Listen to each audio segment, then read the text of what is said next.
ಕನಕಪುರ ಜನವರಿ 12 ಭೂ ವ್ಯಾಜ್ಯಗಳಿಂದಾಗಿ ಜನ ಪೊಲೀಸ್ ಠಾಣೆಗೆ ಹೋಗಬಾರದು, ಬಡವರು ಲಂಚ ನೀಡುವುದನ್ನು ತಪ್ಪಿಸಬೇಕು ಎಂಬ ಉದ್ದೇಶದಿಂದ ನಮ್ಮ ಸರ್ಕಾರ ಮರು ಭೂ ಮಾಪನ ಕಾರ್ಯಕ್ರಮವನ್ನು ಪ್ರಾಯೋಗಿಕವಾಗಿ ಮಾಡಿದ್ದು, ಮುಂದೆ ಇಡೀ ತಾಲೂಕಿಗೆ ಕಾರ್ಯಕ್ರಮ ವಿಸ್ತರಣೆ ಮಾಡಲಾಗುವುದು ಎಂದು ಡಿಸಿಎಂ ಡಿ.ಕೆ. ಶಿವಕುಮಾರ್ ತಿಳಿಸಿದರು. ಕನಕಪುರದ ಉಯ್ಯಂಬಳ್ಳಿ ಹೋಬಳಿಯ ದೊಡ್ಡಾಲಹಳ್ಳಿಯಲ್ಲಿ ಭಾನುವಾರ ನಡೆದ ಬಾಗಿಲಿಗೆ ಬಂತು ಸರ್ಕಾರ ಸೇವೆಗೆ ಇರಲಿ ಸಹಕಾರ ಹಾಗೂ ಮರು ಭೂ ಮಾಪನ ಯೋಜನೆಯಡಿ ರೈತರಿಗೆ ಜಮೀನಿನ ಆರ್ಟಿಸಿ ದಾಖಲೆ ನೀಡುವ ಕಾರ್ಯಕ್ರಮದಲ್ಲಿ ಶಿವಕುಮಾರ್ ಅವರು ಭಾಗವಹಿಸಿ ಮಾತನಾಡಿದರು. ನೂರಾರು ವರ್ಷಗಳ ಹಿಂದೆ ಬ್ರಿಟಿಷರು ಈ ಭಾಗದಲ್ಲಿ ಭೂ ಮಾಪನ ಮಾಡಿದ್ದರು. ಆನಂತರ ಮಾಡಿರಲಿಲ್ಲ. ಈಗ ಹೊಸ ಮಾದರಿಯಲ್ಲಿ ಭೂ ಮಾಪನ ಮಾಡಲಾಗುತ್ತಿದೆ. ನಮ್ಮ ಸರ್ಕಾರ ಈ ಕಾರ್ಯಕ್ರಮ ರೂಪಿಸಿದೆ. ಇದು ಮುಂದಿನ ತಲೆಮಾರಿಗೂ ಬಹಳ ಉಪಯೋಗವಾಗಲಿದೆ ಎಂದು ತಿಳಿಸಿದರು. ಡಿ.ಕೆ. ಸುರೇಶ್ ಹಾಗೂ ಕೃಷ್ಣ ಬೈರೇಗೌಡರು ಚರ್ಚಿಸಿ ನನ್ನ ಗ್ರಾಮದಿಂದಲೇ ಈ ಯೋಜನೆ ಆರಂಭಿಸಿದ್ದಾರೆ. ಇದು ರಾಜ್ಯಕ್ಕೆ ಮಾದರಿಯಾಗಲಿದೆ ಎಂದರು. ನಮ್ಮ ಹೋಬಳಿಯಲ್ಲಿ 35 ಕಂದಾಯ ಗ್ರಾಮಗಳಿವೆ. ಅದರಲ್ಲಿ 2 ಗ್ರಾಮ ಅರಣ್ಯ ಭಾಗದಲ್ಲಿದೆ. ಉಳಿದ 33 ಗ್ರಾಮಗಳಲ್ಲಿ 5,804 ಸರ್ವೆ ನಂಬರ್ಗಳಿದ್ದವು. ಈಗ 23,469 ಸರ್ವೆ ನಂಬರ್ಗಳಾಗಿವೆ. ಈಗ ಈ ಪಂಚಾಯ್ತಿಯಲ್ಲಿ ಮರು ಭೂ ಮಾಪನ ಮಾಡಲಾಗಿದ್ದು, ಮುಂದೆ ಇಡೀ ಕ್ಷೇತ್ರ, ಜಿಲ್ಲೆ ಹಾಗೂ ರಾಜ್ಯಕ್ಕೆ ಈ ಕಾರ್ಯಕ್ರಮ ವಿಸ್ತರಣೆಯಾಗಲಿದೆ ಎಂದು ತಿಳಿಸಿದರು. ನಾನು ಡಿಸಿಎಂ ಆದ ನಂತರ ನನ್ನ ಕ್ಷೇತ್ರದ ಜನರನ್ನು ಭೇಟಿ ಮಾಡುವುದು ಕಷ್ಟವಾಗಿದೆ. ಬಹಳ ಜನ ಬೆಂಗಳೂರಿಗೆ ಬಂದು ವಾಪಸ್ ಹೋಗುತ್ತಿದ್ದೀರಿ. ಸುರೇಶ್ ಅವರು 8 ಕ್ಷೇತ್ರಗಳ ಜವಾಬ್ದಾರಿ ನೋಡಿಕೊಳ್ಳಬೇಕು. ಹೀಗಾಗಿ ತಿಂಗಳಿಗೆ 1 ದಿನ ಹೋಬಳಿ ಮಟ್ಟದಲ್ಲಿ ನಾನೇ ಬಂದು ಜನರ ಸಮಸ್ಯೆ ಆಲಿಸಲು ತೀರ್ಮಾನಿಸಿದ್ದೇನೆ. ಸಾತನೂರು ಹೋಬಳಿ ನಂತರ ಉಯ್ಯಂಬಳ್ಳಿ ಹೋಬಳಿಗೆ ಬಂದಿದ್ದು, ಮುಂದೆ ಕಸಬಾ, ಕೋಡಂಬಳ್ಳಿ ಹೋಬಳಿಗೆ ಭೇಟಿ ನೀಡಲಿದ್ದೇನೆ ಎಂದು ತಿಳಿಸಿದರು. ನಾನು ಶಾಸಕನಾದ ನಂತರ 8,000 ಬಗರ್ ಹುಕುಂ ಅರ್ಜಿಗಳ ವಿಲೇವಾರಿ ಮಾಡಿ ಜಮೀನು ಹಂಚಿದ್ದೇನೆ.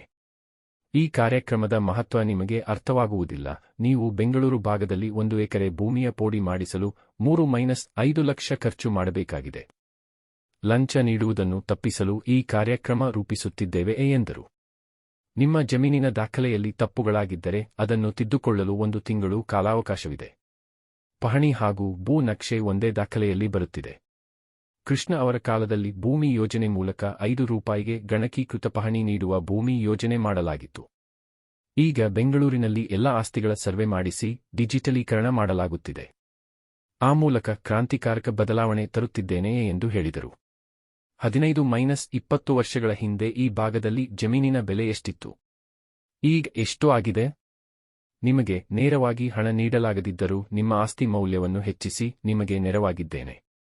ಆ ಮೂಲಕ ನಿಮ್ಮ ಬದುಕಿನಲ್ಲಿ ಬದಲಾವಣೆ ತಂದಿದ್ದೇನೆ ಎಂದು ತಿಳಿಸಿದರು. ಇದು ಬೆಂಗಳೂರು ದಕ್ಷಿಣ ಜಿಲ್ಲೆಯಿಂದ ಎಂದು ಸಚಿವ ಸಂಪುಟ ಸಭೆಯಲ್ಲಿ ತೀರ್ಮಾನಿಸಿ ದೆಹಲಿಗೆ ಕಳುಹಿಸಲಾಗಿದೆ. ಕೇಂದ್ರ ಗೃಹ ಸಚಿವಾಲಯದಿಂದ ಇಂಟೆಲಿಜೆನ್ಸ್ನವರು ವರದಿ ಕಳುಹಿಸುವುದು ಬಾಕಿ ಇದೆ. ಈ ವಿಚಾರವಾಗಿ ಕೇಂದ್ರ ಸಚಿವರು ಹಾಗೂ ಪ್ರಧಾನಮಂತ್ರಿಗಳಿಗೆ 1-2 ದಿನಗಳಲ್ಲಿ ಪತ್ರ ಬರೆಯಲಿದ್ದೇನೆ. ನಂತರ ಬೆಂಗಳೂರು ದಕ್ಷಿಣ ಜಿಲ್ಲೆ ಎಂದು ಅಧಿಕೃತವಾಗಿ ಘೋಷಣೆಯಾಗಲಿದೆ. ರಾಮನಗರವನ್ನು ಜಿಲ್ಲಾ ಕೇಂದ್ರವಾಗಿಯೇ ಉಳಿಯಲಿದೆ. ಹೀಗಾಗಿ ನೀವು ನಿಮ್ಮ ಆಸ್ತಿ ಮಾರಿಕೊಳ್ಳಬೇಡಿ ಎಂದು ಮನವಿ ಮಾಡಿದರು. ನಾವು ಬೆಂಗಳೂರಿನವರು, ನಮ್ಮ ಈ ಗುರುತನ್ನು ನಾವು ಯಾಕೆ ಬಿಟ್ಟುಕೊಡಬೇಕು? ಭವಿಷ್ಯದಲ್ಲಿ ನಿಮ್ಮ ಜಮೀನಿನ ಬೆಲೆ ಏನಾಗುತ್ತದೆ ಎಂದು ನೀವು ನಿರೀಕ್ಷೆ ಮಾಡಲು ಸಾಧ್ಯವಿಲ್ಲ. ಈ ವಿಚಾರವಾಗಿ ಬಿಜೆಪಿ ಹಾಗೂ ಜೆಡಿಎಸ್ ನಾಯಕರು ಬಹಳ ಟೀಕೆ ಟಿಪ್ಪಣಿ ಮಾಡುತ್ತಿದ್ದಾರೆ. ಹಾಗಿದ್ದರೆ ಇವರುಗಳು ತಮ್ಮ ಊರು ಬಿಟ್ಟು ಇಲ್ಲಿಗೆ ಬಂದು ಯಾಕೆ ನೂರಾರು ಎಕರೆ ಜಮೀನು ಖರೀದಿ ಮಾಡಿದ್ದಾರೆ ಎಂದು ಪ್ರಶ್ನಿಸಿದರು. ಬೆಂಗಳೂರು ಕನಕಪುರ ರಸ್ತೆ ಹಿಂದೆ ಹೇಗಿತ್ತು, ಈಗ ಹೇಗಿದೆ? ರಸ್ತೆ, ನೀರಾವರಿ, ಒಳಚರಂಡಿ, ಹಳ್ಳಿಗಳಲ್ಲಿ ಕಾಂಕ್ರೀಟ್ ರಸ್ತೆ ಮಾಡಿಸಿದ್ದೇನೆ. ನೀವು ಪಕ್ಕದ ಮದ್ದೂರು, ಮಳವಳ್ಳಿ, ಚನ್ನಪಟ್ಟಣಕ್ಕೆ ಹೋಗಿ ನೋಡಿ, ಪರಿಸ್ಥಿತಿ ಗೊತ್ತಾಗುತ್ತದೆ. ಕುಮಾರಸ್ವಾಮಿ ಚನ್ನಪಟ್ಟಣದಿಂದ 2 ಬಾರಿ ಸಿಎಂ ದೇವೇಗೌಡರು ಪ್ರಧಾನಮಂತ್ರಿಯಾಗಿದ್ದರು. ನಾನು ಅಲ್ಲಿಗೆ ಹೋದಾಗ ಮೂಗು ಮುಚ್ಚಿಕೊಂಡು ಹೋಗಬೇಕಾಯಿತು. ಈಗ ಸಿದ್ದರಾಮಯ್ಯ ಅವರಿಗೆ ಹೇಳಿ ಸುಮಾರು 700-800 ಕೋಟಿ ಅನುದಾನವನ್ನು ಆ ಕ್ಷೇತ್ರಕ್ಕೆ ನೀಡಲಾಗಿದೆ. ಅಲ್ಲಿಗೆ ಹೋಗಿ ನೋಡಿದಾಗ ನಾಚಿಕೆಯಾಯಿತು. ಅಲ್ಲಿನ ಜನರಿಗೆ 1 ಮನೆ ನಿವೇಶನ ನೀಡಿಲ್ಲ. ನಾನು ಸುಮಾರು 200 ಎಕರೆ ಜಮೀನು ಗುರುತಿಸಿ ನಿವೇಶನ ಹಂಚಿಕೆ ಮಾಡಲು ಸೂಚಿಸಿದ್ದೇನೆ. ಇದೆಲ್ಲವನ್ನು ಅರಿತ ಜನ ಕಳೆದ ಉಪಚುನಾವಣೆಯಲ್ಲಿ ಕಾಂಗ್ರೆಸ್ಗೆ ಬೆಂಬಲ ನೀಡಿ 25,000 ಮತಗಳಿಂದ ಗೆಲ್ಲಿಸಿದ್ದಾರೆ ಎಂದರು. ಈ ಕ್ಷೇತ್ರದಲ್ಲಿ ಸೋಲಾರ್ ಪ್ಲಾಂಟ್ ತಂದಿದ್ದೇನೆ. ಅದರ ಪಕ್ಕದಲ್ಲಿ ವಿದ್ಯಾರ್ಥಿ ವಸತಿ ನಿಲಯಕ್ಕೆ ಜಮೀನು ನೀಡಿದ್ದೇನೆ. ನಮ್ಮ ಅಜ್ಜಿ ಹೆಸರಿನಲ್ಲಿ ಖರೀದಿ ಮಾಡಿದ್ದ ಜಮೀನನ್ನು ಶಾಲೆಗೆ ಬರೆದುಕೊಟ್ಟಿದ್ದೇನೆ. ಕುಮಾರಸ್ವಾಮಿ ಅಥವಾ ಸಂಸದ ಮಂಜುನಾಥ್ ಅವರು ರಾಜ್ಯದಲ್ಲಿ ಯಾರಿಗಾದರೂ 1 ಎಕರೆ ದಾನ ಮಾಡಿದ್ದಾರಾ ಎಂದು ಪ್ರಶ್ನಿಸಿದರು. ನೀವು ನನ್ನನ್ನು ಬೆಳೆಸಿದ್ದೀರಿ, ಜಿಲ್ಲಾ ಪಂಚಾಯಿತಿ ಸದಸ್ಯ, ಶಾಸಕ, ಮಂತ್ರಿ ಹಾಗೂ ಉಪಮುಖ್ಯಮಂತ್ರಿ ಮಾಡಿದ್ದೀರಿ, ಸುರೇಶ್ ಅವರನ್ನು ಸಂಸದರನ್ನಾಗಿ ಮಾಡಿದ್ದೀರಿ ಎಂಬ ಕಾರಣಕ್ಕೆ ನಿಮ್ಮ ಋಣ ತೀರಿಸಲು ನಾನು ಈ ಕೆಲಸ ಮಾಡಿದ್ದೇನೆ. ನಮ್ಮ ಜತೆಯಲ್ಲಿದ್ದುಕೊಂಡು ತಟ್ಟೆಮರೆ ಏಟು ಕೊಟ್ಟವರಿಗೆ ನೀವು ಈ ವಿಚಾರ ತಿಳಿಸಿ ಮುಂದೆ ನೀವು ಆತ್ಮಸಾಕ್ಷಿಗೆ ಮತ ಹಾಕುವಂತೆ ಹೇಳಬೇಕು ಎಂದು ತಿಳಿಸಿದರು. ಡಿಕೆ ಸುರೇಶ್ ಸಂಸದರಾದ ನಂತರ ಇಡೀ ದೇಶದಲ್ಲಿ ನರೇಗಾ ಯೋಜನೆ ಅತಿ ಹೆಚ್ಚು ಅನುದಾನವನ್ನು ಬಳಸಿಕೊಂಡಿದ್ದೆವು. ಪ್ರತಿ ಪಂಚಾಯ್ತಿ ವ್ಯಾಪ್ತಿಯಲ್ಲಿ 3-5 ಕೋಟಿಯಂತೆ ಸುಮಾರು 200-300 ಕೋಟಿ ಅನುದಾನ ಬಳಸಿಕೊಳ್ಳಲಾಗಿತ್ತು. ಈ ಯಶಸ್ಸಿಗೆ ಕೇಂದ್ರ ಸರ್ಕಾರ ಪ್ರಶಸ್ತಿ ನೀಡಬೇಕಿತ್ತು. ಕ್ಷೇತ್ರದ ಶಾಸಕನಾದ ನನಗೆ ಪ್ರಶಸ್ತಿ ನೀಡಬೇಕು ಎಂಬ ಕಾರಣಕ್ಕೆ ಹಿಂದೆ ಮುಂದೆ ನೋಡಿದರು. ಇಷ್ಟು ಅನುದಾನ ಬಳಕೆ ನೋಡಿ ನಮ್ಮ ಮೇಲೆ ಅನುಮಾನಪಟ್ಟು ಕೇಂದ್ರದಿಂದ ಅಧಿಕಾರಿಗಳನ್ನು ಕಳುಹಿಸಿ ತನಿಖೆ ಮಾಡಿಸಿದರು. ನಂತರ ಪಂಚಾಯ್ತಿ ಅಧ್ಯಕ್ಷರಾದ ಡಿ ಬೈರೇಗೌಡರನ್ನು ಕಳುಹಿಸಿ ಪ್ರಶಸ್ತಿ ಪಡೆಯುವಂತೆ ಹೇಳಿದೆ. ಇದು ಕನಕಪುರದ ಸಾಧನೆ ಎಂದು ತಿಳಿಸಿದರು. ಸುರೇಶ್ ಅವರು ಸಂಸದರಾಗಿದ್ದಾಗ ಅವರ ಕ್ಷೇತ್ರದಲ್ಲಿ ಹೆಚ್ಚು ಕುಡಿಯುವ ನೀರಿನ ಘಟಕ ಸ್ಥಾಪಿಸಲಾಗಿದೆ. ನಮ್ಮ ತಾಲೂಕಿನಲ್ಲಿ 120ಕ್ಕೂ ಹೆಚ್ಚು ಶುದ್ಧ ಕುಡಿಯುವ ನೀರಿನ ಘಟಕ ಸ್ಥಾಪಿಸಲಾಗಿದೆ. ಈ ಭಾಗದ ಜನರಲ್ಲಿ ಹೆಚ್ಚು ಕ್ಯಾನ್ಸರ್ ರೋಗ ಪತ್ತೆಯಾಗುತ್ತಿದೆ ಎಂದು ವೈದ್ಯರು ಹೇಳಿದಾಗ ಇದನ್ನು ತಪ್ಪಿಸಲು ಈ ಕುಡಿಯುವ ನೀರಿನ ಘಟಕ ಸ್ಥಾಪಿಸಿದೆವು ಎಂದರು. ನಾನು ಇಂಧನ ಸಚಿವನಾಗಿದ್ದಾಗ, ಸುರೇಶ್ ಸಂಸದರಾಗಿದ್ದಾಗ ಈ ಭಾಗದ ಪ್ರತಿ ಇಬ್ಬರು ರೈತರಿಗೆ ಪ್ರತ್ಯೇಕವಾಗಿ ಟ್ರಾನ್ಸ್ಫಾರ್ಮ್ ಅಳವಡಿಸಿದ್ದೆವು. ಈ ಲೋಕಸಭಾ ಕ್ಷೇತ್ರದಲ್ಲಿ ಮಾತ್ರ ಇಂತಹ ಯೋಜನೆ ಮಾಡಲಾಗಿದ್ದು, ರಾಜ್ಯದ ಬೇರೆ ಯಾವುದೇ ಜಿಲ್ಲೆಯಲ್ಲಿ ಹಾಗೂ ಕಾಶ್ಮೀರದಿಂದ ಕನ್ಯಾಕುಮಾರಿವರೆಗೂ ದೇಶದಲ್ಲಿ ಎಲ್ಲಿಯೂ ಇಂತಹ ಯೋಜನೆ ಮಾಡಿಲ್ಲ ಎಂದು ಹೇಳಿದರು. ರಾಮನಗರ ಆಸ್ಪತ್ರೆಯಲ್ಲಿ ಮೆಡಿಕಲ್ ಕಾಲೇಜು ನಡೆಯುತ್ತಿದೆ. ಕನಕಪುರಕ್ಕೆ ಮೆಡಿಕಲ್ ಕಾಲೇಜು ತರುವಾಗ ನಮ್ಮ ಕಾಲೇಜು ಕಿತ್ತುಕೊಳ್ಳುತ್ತಿದ್ದಾರೆ ಎಂದು ಗಲಾಟೆ ಮಾಡಿದರು. ಹೀಗಾಗಿ ನಿಮ್ಮ ಕಾಲೇಜು ಅಲ್ಲೇ ನಡೆಯಲಿ ಎಂದು ಬಿಟ್ಟೆ. ಕನಕಪುರದಲ್ಲಿ ಯಾವಾಗ ಮೆಡಿಕಲ್ ಕಾಲೇಜು ಆರಂಭಿಸಬೇಕು ಎಂದು ನನಗೆ ಗೊತ್ತಿದೆ. ಕುಮಾರಸ್ವಾಮಿ ಹಾಗೂ ಯಡಿಯೂರಪ್ಪ ಅವರ ಕಾಲದಲ್ಲಿ ಘೋಷಣೆಯಾಗಿದ್ದ ಕಾಲೇಜನ್ನು ತಪ್ಪಿಸಿದರು. ಇದೊಂದು ಕೆಲಸ ಬಾಕಿ ಇದೆ. ಮುಂದಿನ ದಿನಗಳಲ್ಲಿ ಇನ್ನೂ ಅನೇಕ ಯೋಜನೆ ಹಾಕಿಕೊಳ್ಳುತ್ತೇವೆ. ಸಂಸತ್ ಚುನಾವಣೆ ಫಲಿತಾಂಶ ಈ ರೀತಿ ಯಾಕೆ ಆಯಿತು ಎಂದು ನಾನು ನಿಮ್ಮ ಆತ್ಮಸಾಕ್ಷಿಗೆ ಬಿಡುತ್ತೇನೆ. ಬೇರೆಯವರಿಗೆ ಮತ ಹಾಕಿ ಗೆಲ್ಲಿಸಿದ್ದೀರಿ. ನನ್ನ ಕ್ಷೇತ್ರದಲ್ಲೂ ತಟ್ಟೆಮರೆ ಏಟು ಬಿದ್ದಿದೆ. ಹೊಸದಾಗಿ ಬಂದಿರುವ ಸಂಸದರು ದಿನಬೆಳಗಾದರೆ ನಿಮಗೆ ಸೇವೆ ಮಾಡುತ್ತಿರಬೇಕಲ್ಲವೇ? ಬಹಳ ಸಂತೋಷ. ಅವರಿಗೆ ಮತ ಹಾಕಿರುವವರು ಸಂತೋಷವಾಗಿರಲಿ ಎಂದರು. ನೀವು ದಳಕ್ಕೆ ಮತ ಹಾಕಿದರೂ ಬಿಜೆಪಿಗೆ ಮತ ಹಾಕಿದರೂ ಎಲ್ಲರಿಗೂ ಅನುಕೂಲವಾಗುವಂತೆ ನಾವು ಕಾರ್ಯಕ್ರಮ ಮಾಡುತ್ತಿದ್ದೇವೆ. ಇದು ನಿಮ್ಮ ಆತ್ಮಸಾಕ್ಷಿಗೆ ಅರ್ಥವಾದರೆ ಸಾಕು ಎಂದರು. ಸಂಸತ್ ಚುನಾವಣೆ ಬಳಿಕ ವಿಧಾನಸಭೆ ಚುನಾವಣೆಗೆ ಸಿದ್ಧವಾಗಲು ಅನೇಕ ಗಂಡುಗಳು ಸಿದ್ಧರಾಗಿದ್ದರು. ನಂತರ ಚನ್ನಪಟ್ಟಣ ಚುನಾವಣೆ ಬಂತು. ನಾನು ಸಂಸತ್ ಚುನಾವಣೆ ಮುಗಿದ ಬಳಿಕ ಇಡೀ ಸರ್ಕಾರವನ್ನು ಆ ಕ್ಷೇತ್ರ ಜನರ ಮನೆ ಬಾಗಿಲಿಗೆ ತೆಗೆದುಕೊಂಡು ಹೋದೆ. ಅವರ ಮನೆಗೆ ಅರ್ಜಿ ತಲುಪಿಸಿ ಅವರ ಅಹವಾಲು ಕೇಳಿದೆ. ಸುಮಾರು 26,000 ಜನ ನಮಗೆ ಅರ್ಜಿ ಹಾಕಿದರು ಎಂದರು. ಇನ್ನು ಈ ಭಾಗದಲ್ಲಿ 2,500 ಎಕರೆಗೆ ಹನಿ ನೀರಾವರಿ ಯೋಜನೆ ಮಂಜೂರಾಗಿದೆ. ನಮ್ಮ ತಾಲೂಕು ರೇಷ್ಮೆಗೆ ಹೆಸರಾಗಿದ್ದು ರೇಷ್ಮೆಗೆ ಅತ್ಯುತ್ತಮ ಬೆಲೆ ಇದೆ. ನಮ್ಮನ್ನು ನೋಡಿ ಬೇರೆ ಜಿಲ್ಲೆಗಳಲ್ಲೂ ರೇಷ್ಮೆ ಬೆಳೆಯಲಾಗುತ್ತಿದೆ. ನೀವೆಲ್ಲರೂ ಇದನ್ನು ಮುಂದುವರೆಸಿಕೊಂಡು ಹೋಗಬೇಕು. ಈಗ ಇಲ್ಲಿ ದೊಡ್ಡ ರೇಷ್ಮೆ ಮಾರುಕಟ್ಟೆ ನಿರ್ಮಾಣ ಮಾಡುತ್ತಿದ್ದೇವೆ. ನೀವುಗಳು ರೇಷ್ಮೆ ಬೆಳೆಯುವುದನ್ನು ನಿಲ್ಲಿಸಬೇಡಿ. ಇದೇ ರೀತಿ ತೋಟಗಾರಿಕೆ ಹಾಗೂ ಹೈನುಗಾರಿಕೆಯಲ್ಲಿ ಉತ್ತಮ ಅವಕಾಶವಿದೆ. ದೇಶದಲ್ಲಿ ಅಮೂಲ್ ಡೈರಿ ನಂತರ ಅತ್ಯುತ್ತಮ ತಂತ್ರಜ್ಞಾನ ಇರುವ ಡೈರಿ ನಮ್ಮ ಕನಕಪುರದಲ್ಲಿದೆ ಎಂಬುದನ್ನು ನೀವು ಮರೆಯುವಂತಿಲ್ಲ ಎಂದರು. ಈಗ ಕನಕಪುರದ ಕರಿಯಪ್ಪ ಕಾಲೇಜಿನಲ್ಲಿ ಕೃಷಿ ಕಾಲೇಜು ಆರಂಭಿಸಿದ್ದೇನೆ. ಹಾರೋಹಳ್ಳಿ ಬಳಿ 50 ಎಕರೆಯಷ್ಟು ಗಾಂಧಿ ಫಾರಂ ಎಂದು ಮಾಡಿದ್ದರು. ಈಗ ಅದನ್ನು ಕೃಷಿ ಕಾಲೇಜು ಮಾಡಿಸಿದ್ದೇನೆ. ಕಾವೇರಿ ನದಿಯ ಸಂಗಮದಿಂದ 21 ಕೆರೆಗಳಿಗೆ ನೀರು ತುಂಬಿಸುವ ಯೋಜನೆ ಮಾಡಲಾಗಿದ್ದು ಟೆಂಡರ್ಗೆ ಅನುಮತಿಯೂ ನೀಡಲಾಗಿದೆ. ನನ್ನ ಇಲಾಖೆಯಲ್ಲೇ 108 ಕೋಟಿ ವೆಚ್ಚದಲ್ಲಿ ಈ ಯೋಜನೆ ಮಾಡಲಾಗುವುದು ಎಂದು ಹೇಳಿದರು. ನಿಮ್ಮ ಸಮಸ್ಯೆ ಏನೇ ಇದ್ದರೂ ನಮಗೆ ಹೇಳಿ, ನಾವು ನಿಮ್ಮ ಜತೆ ಇದ್ದೇವೆ. ಬಡವರ ಮನೆ ನೀಡುವ ಆಲೋಚನೆ ಮಾಡುತ್ತಿದ್ದೇವೆ. ಈ ಕ್ಷೇತ್ರದ ಸುಮಾರು 40,000 ಜನರು ಬೆಂಗಳೂರಿನಲ್ಲಿದ್ದಾರೆ. ಬೆಂಗಳೂರಿಗೆ ವಲಸೆ ಹೋಗುವುದನ್ನು ತಪ್ಪಿಸಲು ಕನಕಪುರದಲ್ಲಿ ಕೈಗಾರಿಕೆಗೆ ಅವಕಾಶ ನೀಡಲು ಜಾಗ ಗುರುತಿಸಲಾಗುತ್ತದೆ ಎಂದು ತಿಳಿಸಿದರು. ಈ ಕ್ಷೇತ್ರದಲ್ಲಿ ಉತ್ತಮ ಅಧಿಕಾರಿಗಳು ಇದ್ದಾರೆ. ಯಾರೂ ನಿಮಗೆ ಲಂಚ ಕೇಳುವುದಿಲ್ಲ. ಪಂಚಾಯ್ತಿ ಮಟ್ಟದಲ್ಲಿ ಕೆಲವರು ಲಂಚ ಪಡೆಯುತ್ತಿದ್ದಾರೆ ಎಂಬ ಮಾಹಿತಿ ಬಂದಿದೆ. ಅವರ ಪಟ್ಟಿಯನ್ನು ತರಿಸಿಕೊಳ್ಳುತ್ತೇನೆ. ಇನ್ನು ಈ ಕ್ಷೇತ್ರದಲ್ಲಿ ಇಸ್ಪೀಟ್ ಜೂಜಿಗೆ ಅವಕಾಶ ನೀಡುವಂತಿಲ್ಲ ಎಂದು ಅಧಿಕಾರಿಗಳಿಗೆ ಸೂಚಿಸಿದ್ದೇನೆ. ಕಾರಣ, ಈ ಕ್ಷೇತ್ರದಲ್ಲಿ ಏನೇ ಆದರೂ ಡಿಕೆ ಶಿವಕುಮಾರ್ ಕ್ಷೇತ್ರ ಎಂದು ಬರೆದು ದೊಡ್ಡದು ಮಾಡುತ್ತಾರೆ. ಈ ಸಂದರ್ಭದಲ್ಲಿ ನಮ್ಮ ಕಂದಾಯ ಸಚಿವರಾದ ಕೃಷ್ಣ ಬೈರೇಗೌಡ, ಜಿಲ್ಲಾ ಉಸ್ತುವಾರಿ ಸಚಿವ ರಾಮಲಿಂಗಾರೆಡ್ಡಿ ಅವರಿಗೆ ಅಭಿನಂದನೆ ಸಲ್ಲಿಸುತ್ತೇನೆ ಎಂದು ತಿಳಿಸಿದರು. ಕಾರ್ಯಕ್ರಮದ ವೇಳೆ ಶಿವಕುಮಾರ್ ಅವರು ಮಾಧ್ಯಮಗಳ ಪ್ರಶ್ನೆಗಳಿಗೆ ಉತ್ತರಿಸಿದರು. ಕಾಡಾನೆ ಹಾವಳಿಯಿಂದ ಮುಕ್ತಿ ಬೇಕು ಎಂಬ ಬೇಡಿಕೆ ಇರುವ ಬಗ್ಗೆ ಕೇಳಿದಾಗ ಕಾಡಾನೆ ಹಾವಳಿ ಇರುವುದು ನಿಜ. ಬನ್ನೇರುಘಟ್ಟದಿಂದ ಸಂಗಮ, ಮೇಕೆದಾಟು ಸೇರಿ ತಮಿಳುನಾಡಿನ ಗಡಿ ಭಾಗದಲ್ಲಿ ಆನೆಗಳ ಸಂಚಾರ ಹೆಚ್ಚಾಗಿದೆ. ನಮ್ಮ ಮನೆ ಸಮೀಪದಲ್ಲೇ 50 ಆನೆಗಳ ಹಿಂಡು ಸಾಗುತ್ತಿರುವ ವಿಡಿಯೋ ಕೂಡ ಬಂದಿದ್ದವು. ಈ ಪರಿಸ್ಥಿತಿಯಲ್ಲಿ ಎಷ್ಟು ನಿಯಂತ್ರಿಸಲು ಸಾಧ್ಯವೋ ನಿಯಂತ್ರಣ ಮಾಡುತ್ತಿದ್ದೇವೆ. ಅರಣ್ಯ ಇಲಾಖೆಯಿಂದ ಇದಕ್ಕೆ ಪ್ರತ್ಯೇಕ ವ್ಯವಸ್ಥೆ ಮಾಡಲಾಗುತ್ತಿದೆ. ಎಲ್ಲಾ ಕಡೆ ತಡೆಗೋಡೆ ನಿರ್ಮಿಸಲು ಗುಂಡಿ ತೊಡಲು ವ್ಯವಸ್ಥೆ ಮಾಡಲಾಗುತ್ತಿದೆ. ಚನ್ನಪಟ್ಟಣ ಉಪಚುನಾವಣೆ ಸಮಯದಲ್ಲೂ ಈ ಬೇಡಿಕೆ ಹೆಚ್ಚಾಗಿತ್ತು ಎಂದು ಉತ್ತರಿಸಿದರು. ಡಿನ್ನರ್ ಸಭೆ ಬಗ್ಗೆ ಕೇಳಿದಾಗ ಯಾವ ಡಿನ್ನರ್ ಇಲ್ಲ, ಹೊಸ ವರ್ಷಾಚರಣೆಗೆ ನಮ್ಮ ಕೆಲ ನಾಯಕರು ಸೇರಿದರು. ಇದಕ್ಕೆ ಯಾರೋ ಸುದ್ದಿ ಕಟ್ಟಿದ್ದಾರೆ ಅಷ್ಟೇ. ನಾವು ಹೊಸ ವರ್ಷಕ್ಕೆ ಹೊರ ದೇಶಕ್ಕೆ ಹೋಗಿದ್ದೆವು. ಇಲ್ಲಿ ನಮ್ಮ ನಾಯಕರು ಊಟಕ್ಕೆ ಸೇರಿದರು. ಅದನ್ನು ರಾಜಕಾರಣಕ್ಕೆ ಬಳಸಿಕೊಳ್ಳಲಾಗಿದೆ ಎಂದರು. ಸಂಕ್ರಾಂತಿಗೆ ಸಂಪುಟ ವಿಸ್ತರಣೆಯಾಗಲಿದೆ ಎಂದು ಕೇಳಿದಾಗ ಅದೆಲ್ಲವೂ ಸುಳ್ಳು. ಈ ವಿಚಾರವಾಗಿ ಮುಖ್ಯಮಂತ್ರಿಗಳು ಮಾಹಿತಿ ನೀಡುತ್ತಾರೆ ಎಂದು ತಿಳಿಸಿದರು. ರಾಮನಗರದ ಭಾಗಕ್ಕೆ ಮತ್ತೊಂದು ಮಂತ್ರಿ ಸ್ಥಾನ ಸಿಗುವುದೇ ಎಂದು ಕೇಳಿದಾಗ ನಾನು ಇದ್ದೇನಲ್ಲ, ಈ ಬಗ್ಗೆ ಸಿಎಂ ಅವರನ್ನು ಕೇಳಿ ಎಂದರು. ಈ ಸಂದರ್ಭದಲ್ಲಿ ವಿಧಾನಪರಿಷತ್ ಸದಸ್ಯ ರವಿ, ಭೂ ಮಾಪನ ಇಲಾಖೆ ಆಯುಕ್ತ ಮಂಜುನಾ, ಜಿಲ್ಲಾಧಿಕಾರಿ ಯಶವಂತ್ ವಿ ಗುರುಕಾರ್, ಸಿಇಒ ದಿಗ್ವಿಜಯ್ ಬೋಡ್ಕೆ, ಜಿಲ್ಲಾ ಪೊಲೀಸ್ ವರಿಷ್ಠಾಧಿಕಾರಿ ಶ್ರೀನಿವಾಸಗೌಡ, ದೊಡ್ಡ ಆಲ್ಹಳ್ಳಿ ಗ್ರಾಮ ಪಂಚಾಯಿತಿ ಅಧ್ಯಕ್ಷೆ ಸುಜಾತ, ಬಿಡಿಸಿಸಿ ಬ್ಯಾಂಕ್ ಅಧ್ಯಕ್ಷ ಎನ್ಡಿ ವಿಜಯ್ ದೇವ್, ಬಮೂಲ್ ಅಧ್ಯಕ್ಷ ರಾಜ್ಕುಮಾರ್, ಗ್ಯಾರಂಟಿ ಯೋಜನೆ ಅನುಷ್ಠಾನ ಸಮಿತಿ ಅಧ್ಯಕ್ಷ ದಿಲೀಪ್, ಆರ್ಇಎಸ್ ಸಂಸ್ಥೆ ಅಧ್ಯಕ್ಷ ಎಚ್.ಕೆ. ಶ್ರೀಕಂಠು, ಬಿಡಿಸಿಸಿ ಬ್ಯಾಂಕ್ ಮಾಜಿ ಅಧ್ಯಕ್ಷ ನಾರಾಯಣಗೌಡ, ತಹಶೀಲ್ದಾರ್ ಮಂಜುನಾಥ್, ನಗರಸಭಾ ಅಧ್ಯಕ್ಷೆ ಲಕ್ಷ್ಮೀ ದೇವಮ್ಮ, ಎಡಿಎಲ್.ಆರ್. ನಂದೀಶ್, ಏಳಗಳ್ಳಿ ರವಿ, ದೊಡ್ಡಾಲಹಳ್ಳಿ ಕೃಷ್ಣಪ್ಪ, ಎಲ್ಲ ಇಲಾಖೆಯ ಅಧಿಕಾರಿಗಳು, ನೌಕರರು, ರೈತರು, ಸಾರ್ವಜನಿಕರು ಕಾರ್ಯಕ್ರಮದಲ್ಲಿ ಹಾಜರಿದ್ದರು. ಹೇಳಿ ಉಯ್ಯಂಬಳ್ಳಿ ಹೋಬಳಿಯನ್ನ ಇವತ್ತು ನಾವು ಆಯ್ಕೆ ಮಾಡಿಕೊಂಡಿದ್ದೇವೆ. ಉಯ್ಯಂಬಳ್ಳಿ ಹೋಬಳಿನಲ್ಲಿ 35 ಕಂದಾಯ ಗ್ರಾಮಗಳು ಬರ್ತದೆ. ಆ 35 ಕಂದಾಯ ಗ್ರಾಮಗಳಲ್ಲಿ 33 ಗ್ರಾಮಗಳನ್ನ ಇವತ್ತು ಒಟ್ಟಾರೆಯಾಗಿ ಸರ್ವೆ ಮಾಡಿದ್ದಾರೆ. ಎಷ್ಟು ಜನ ರೈತರ ಭೂಮಿಯನ್ನ ಸರ್ವೆ ಮಾಡಿದ್ದಾರೆ ಅಂತ ಹೇಳಿದ್ರೆ 23,469 ಜನ ರೈತರ ಭೂಮಿಗೆ ಸರ್ವೆ ಮಾಡಿದ್ದಾರೆ. ಕೆಲವರು ಹೇಳ್ತಾರೆ ನನ್ನ ಜಮೀನು ಬರಲಿಲ್ಲ ಸರ್ವೆಗೆ, ನನ್ನ ಜಮೀನು ಚೈನಾ ಕಳೀಲಿಲ್ಲ.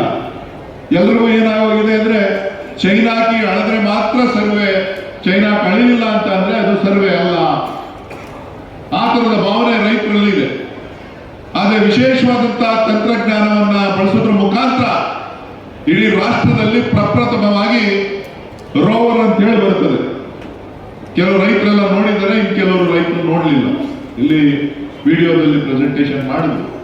ಒಂದು ಸ್ಟಿಕ್ ಇರ್ತದೆ ರೋವರ್ ಅಂತ, ಅದನ್ನ ನಿಮ್ಮ ಭೂಮಿನಲ್ಲಿಟ್ರೆ ಯಾವ ಜಾಗದಲ್ಲಿ ಇದೀವಿ ಅಂತ ಹೇಳಿ ಲ್ಯಾಟಿಟ್ಯೂಡು ಲ್ಯಾಂಗಿಟ್ಯೂಡು ಪ್ರತಿಯೊಂದನ್ನು ಕೂಡ ಸ್ಯಾಟಲೈಟ್ಗೆ ಕಳಿಸಿ, ಸ್ಯಾಟಲೈಟ್ ಇಂದ ಕನಕಪುರದಲ್ಲಿ ತಾಲೂಕು ಆಫೀಸಲ್ಲಿ ಅದಕ್ಕೊಂದು ಎಕ್ವಿಪ್ಮೆಂಟ್ ಅನ್ನ ಹಾಕಿದ್ದಾರೆ. ಆ ಎಕ್ವಿಪ್ಮೆಂಟ್ ರಿಸೀವ್ ಮಾಡ್ತದೆ. ಆ ರಿಸೀವ್ ಮಾಡಿದ್ದನ್ನ ಸ್ಯಾಟಲೈಟ್ ಕಳಿಸ್ತದೆ. ನಿಮ್ಮ ಯಾವ ಜಾಗದಲ್ಲಿ ಸರ್ವೆ ಆಗ್ತಾ ಇದೆ ಅಂತಕ್ಕಂಥದ್ದು, ಯಾವ ಪಾಯಿಂಟ್ ನಲ್ಲಿ ನಿಮ್ಮ ಇದನ್ನ ಇಟ್ಟಿದ್ದಾರೆ ಅಂತ ಹೇಳಿ ಗೊತ್ತಾಗ್ತದೆ. ಸೊ ಹಾಗಾಗಿ ಬಹಳ ಸರಳೀಕೃತವಾಗಿ ಯಾರು ಕಾಣದೇ ರೀತಿಯಲ್ಲಿ ಸರ್ವೆ ಮಾಡುವಂತ ಸಂದರ್ಭದಲ್ಲಿ ಒಂದಷ್ಟು ಸಮಸ್ಯೆಗಳನ್ನ ಪ್ರಾಥಮಿಕವಾಗಿ ನಾವು ಎದುರಿಸಬಹುದು. ಮಾನ್ಯ ಮಂತ್ರಿಗಳು ಕೂಡ ಒಂದು ಬಾರಿ ಬಂದು ಒಂದು ಏರೋಪ್ಲೇನ್ ಹೆಲಿಕಾಪ್ಟರ್ ತರ ಓಡಾಡ್ತು, ಎಲ್ಲ ಸ್ಕ್ಯಾನ್ ಮಾಡಿ ಪ್ರತಿಯೊಂದನ್ನು ಕೂಡ ಸ್ಕ್ಯಾನ್ ಮಾಡಿದೆ. ಎಷ್ಟು ವ್ಯತ್ಯಾಸ ಅಳತೆನಲ್ಲಿ ಅಂತ ಅಂದ್ರೆ ಮೇಲ್ಗಡೆಯಿಂದ ನೋಡ್ತು ಅಂತ ಅಂದಾಗ 5-6 ಸೆಂಟಿಮೀಟರ್ ವ್ಯತ್ಯಾಸ ಇರ್ತದೆ. ಅದೇ ರೋವರ್ ಮುಖಾಂತರ ನಾವು ಅಳತೆ ಮಾಡ್ತು ಅಂತ ಅಂದಾಗ 1 ಸೆಂಟಿಮೀಟರ್ ವ್ಯತ್ಯಾಸ ಇರ್ತದೆ. ಎಷ್ಟು? 1 ಸೆಂಟಿಮೀಟರ್ ವ್ಯತ್ಯಾಸ ಇರ್ತದೆ. ನಿಮ್ದು ಯಾರ ಸರ್ವೇಯರು ಅಳತೆ ಮಾಡ್ಬೇಕಾದ್ರೆ ಒಂದು ಚೈನ್ ಈ ಸರಿ ಹಿಂಗ್ ತಿರುಗಿಸ್ಬಿಟ್ರೆ 3 ಸೆಂಟಿಮೀಟರ್ ಎದುರಾಯ್ತದೆ. ಎಷ್ಟು?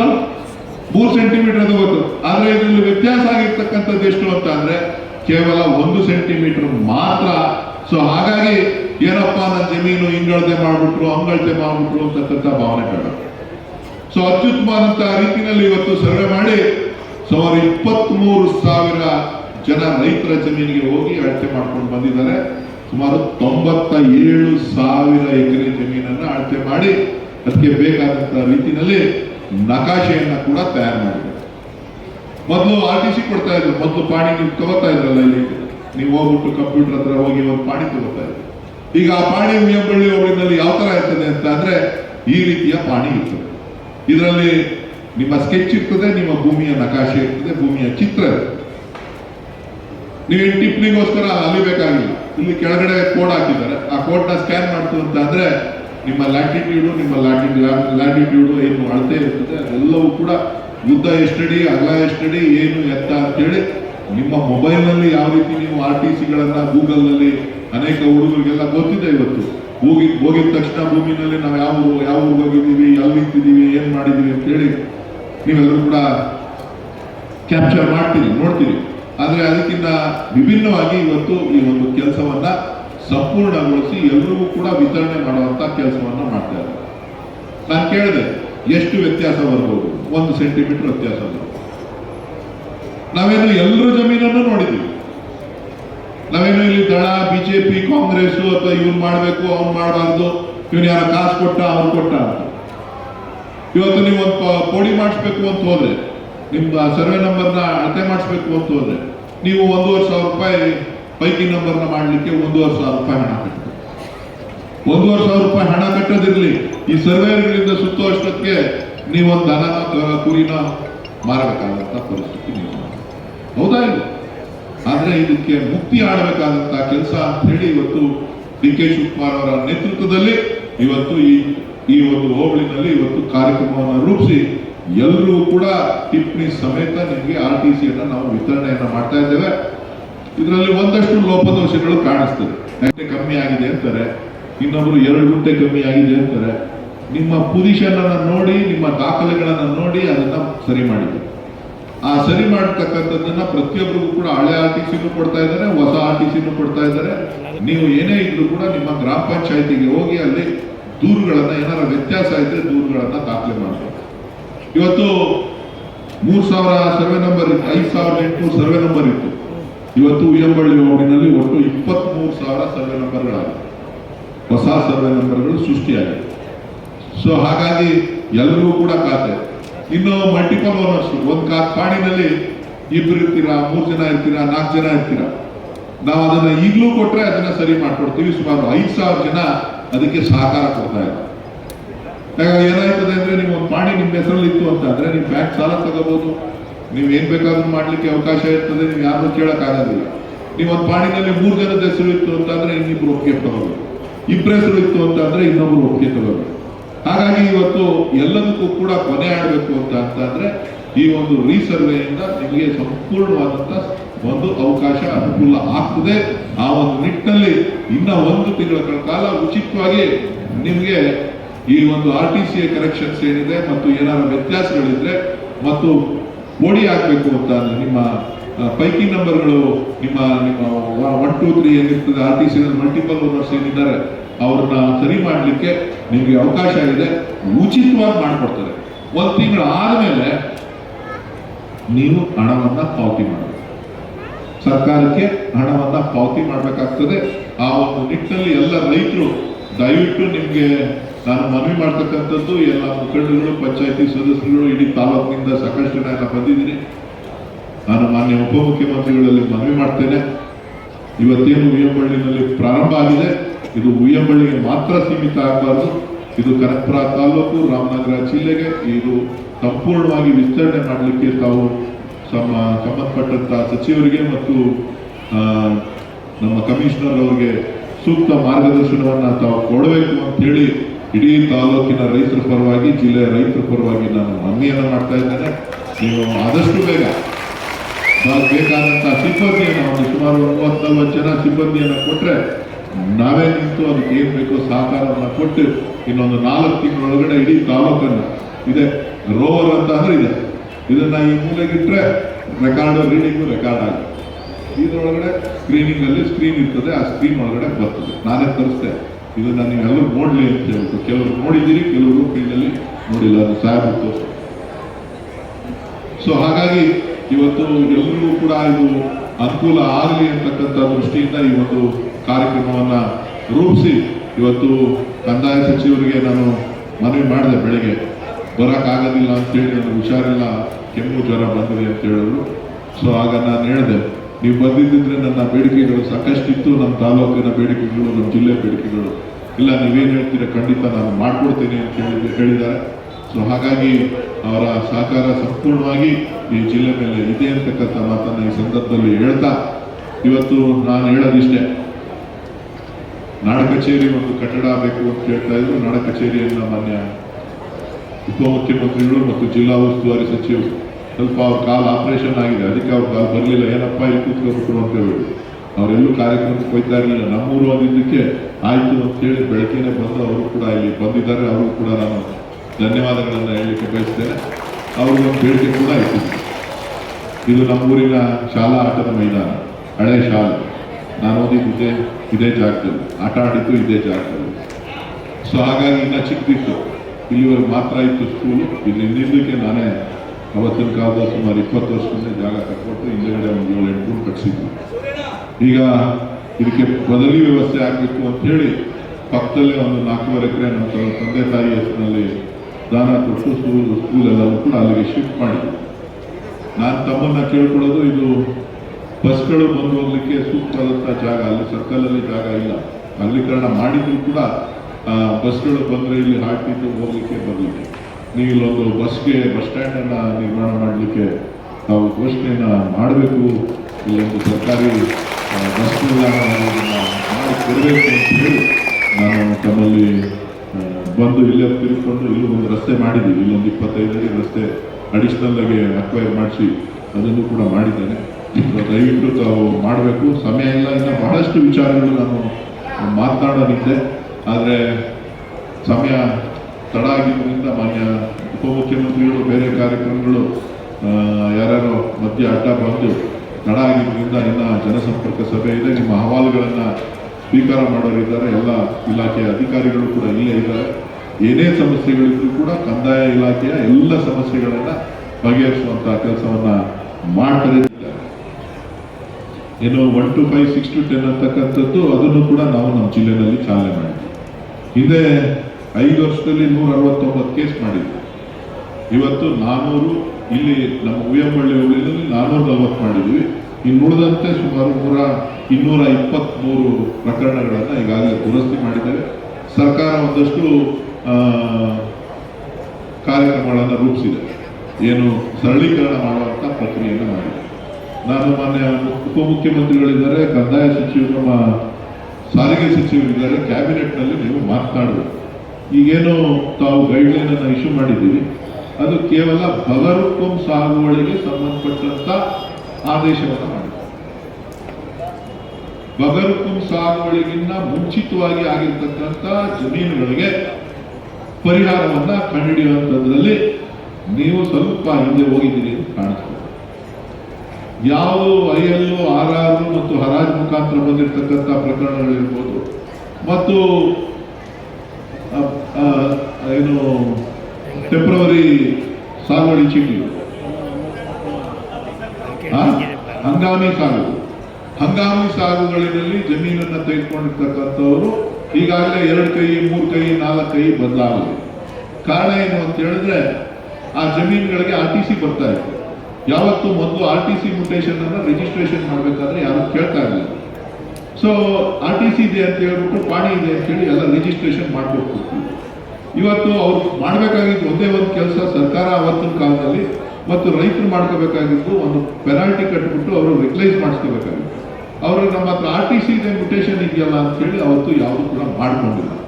ಸೊ ಅಂಥ ಪ್ರಕರಣಗಳು ಮತ್ತು IL ಮತ್ತು RR ಇರ್ತಕ್ಕಂಥ ಪ್ರಕರಣಗಳು ಮತ್ತು ನಿರಂತರವಾಗಿ RTC ಯಾರು 1964ರಿಂದ RTCಗಳು ನಡ್ಕೊಂಡು ಬಂದಿದೆ, ಅವರೆಲ್ಲರನ್ನ ಪರಿಗಣನೆ ಮಾಡಬೇಕು.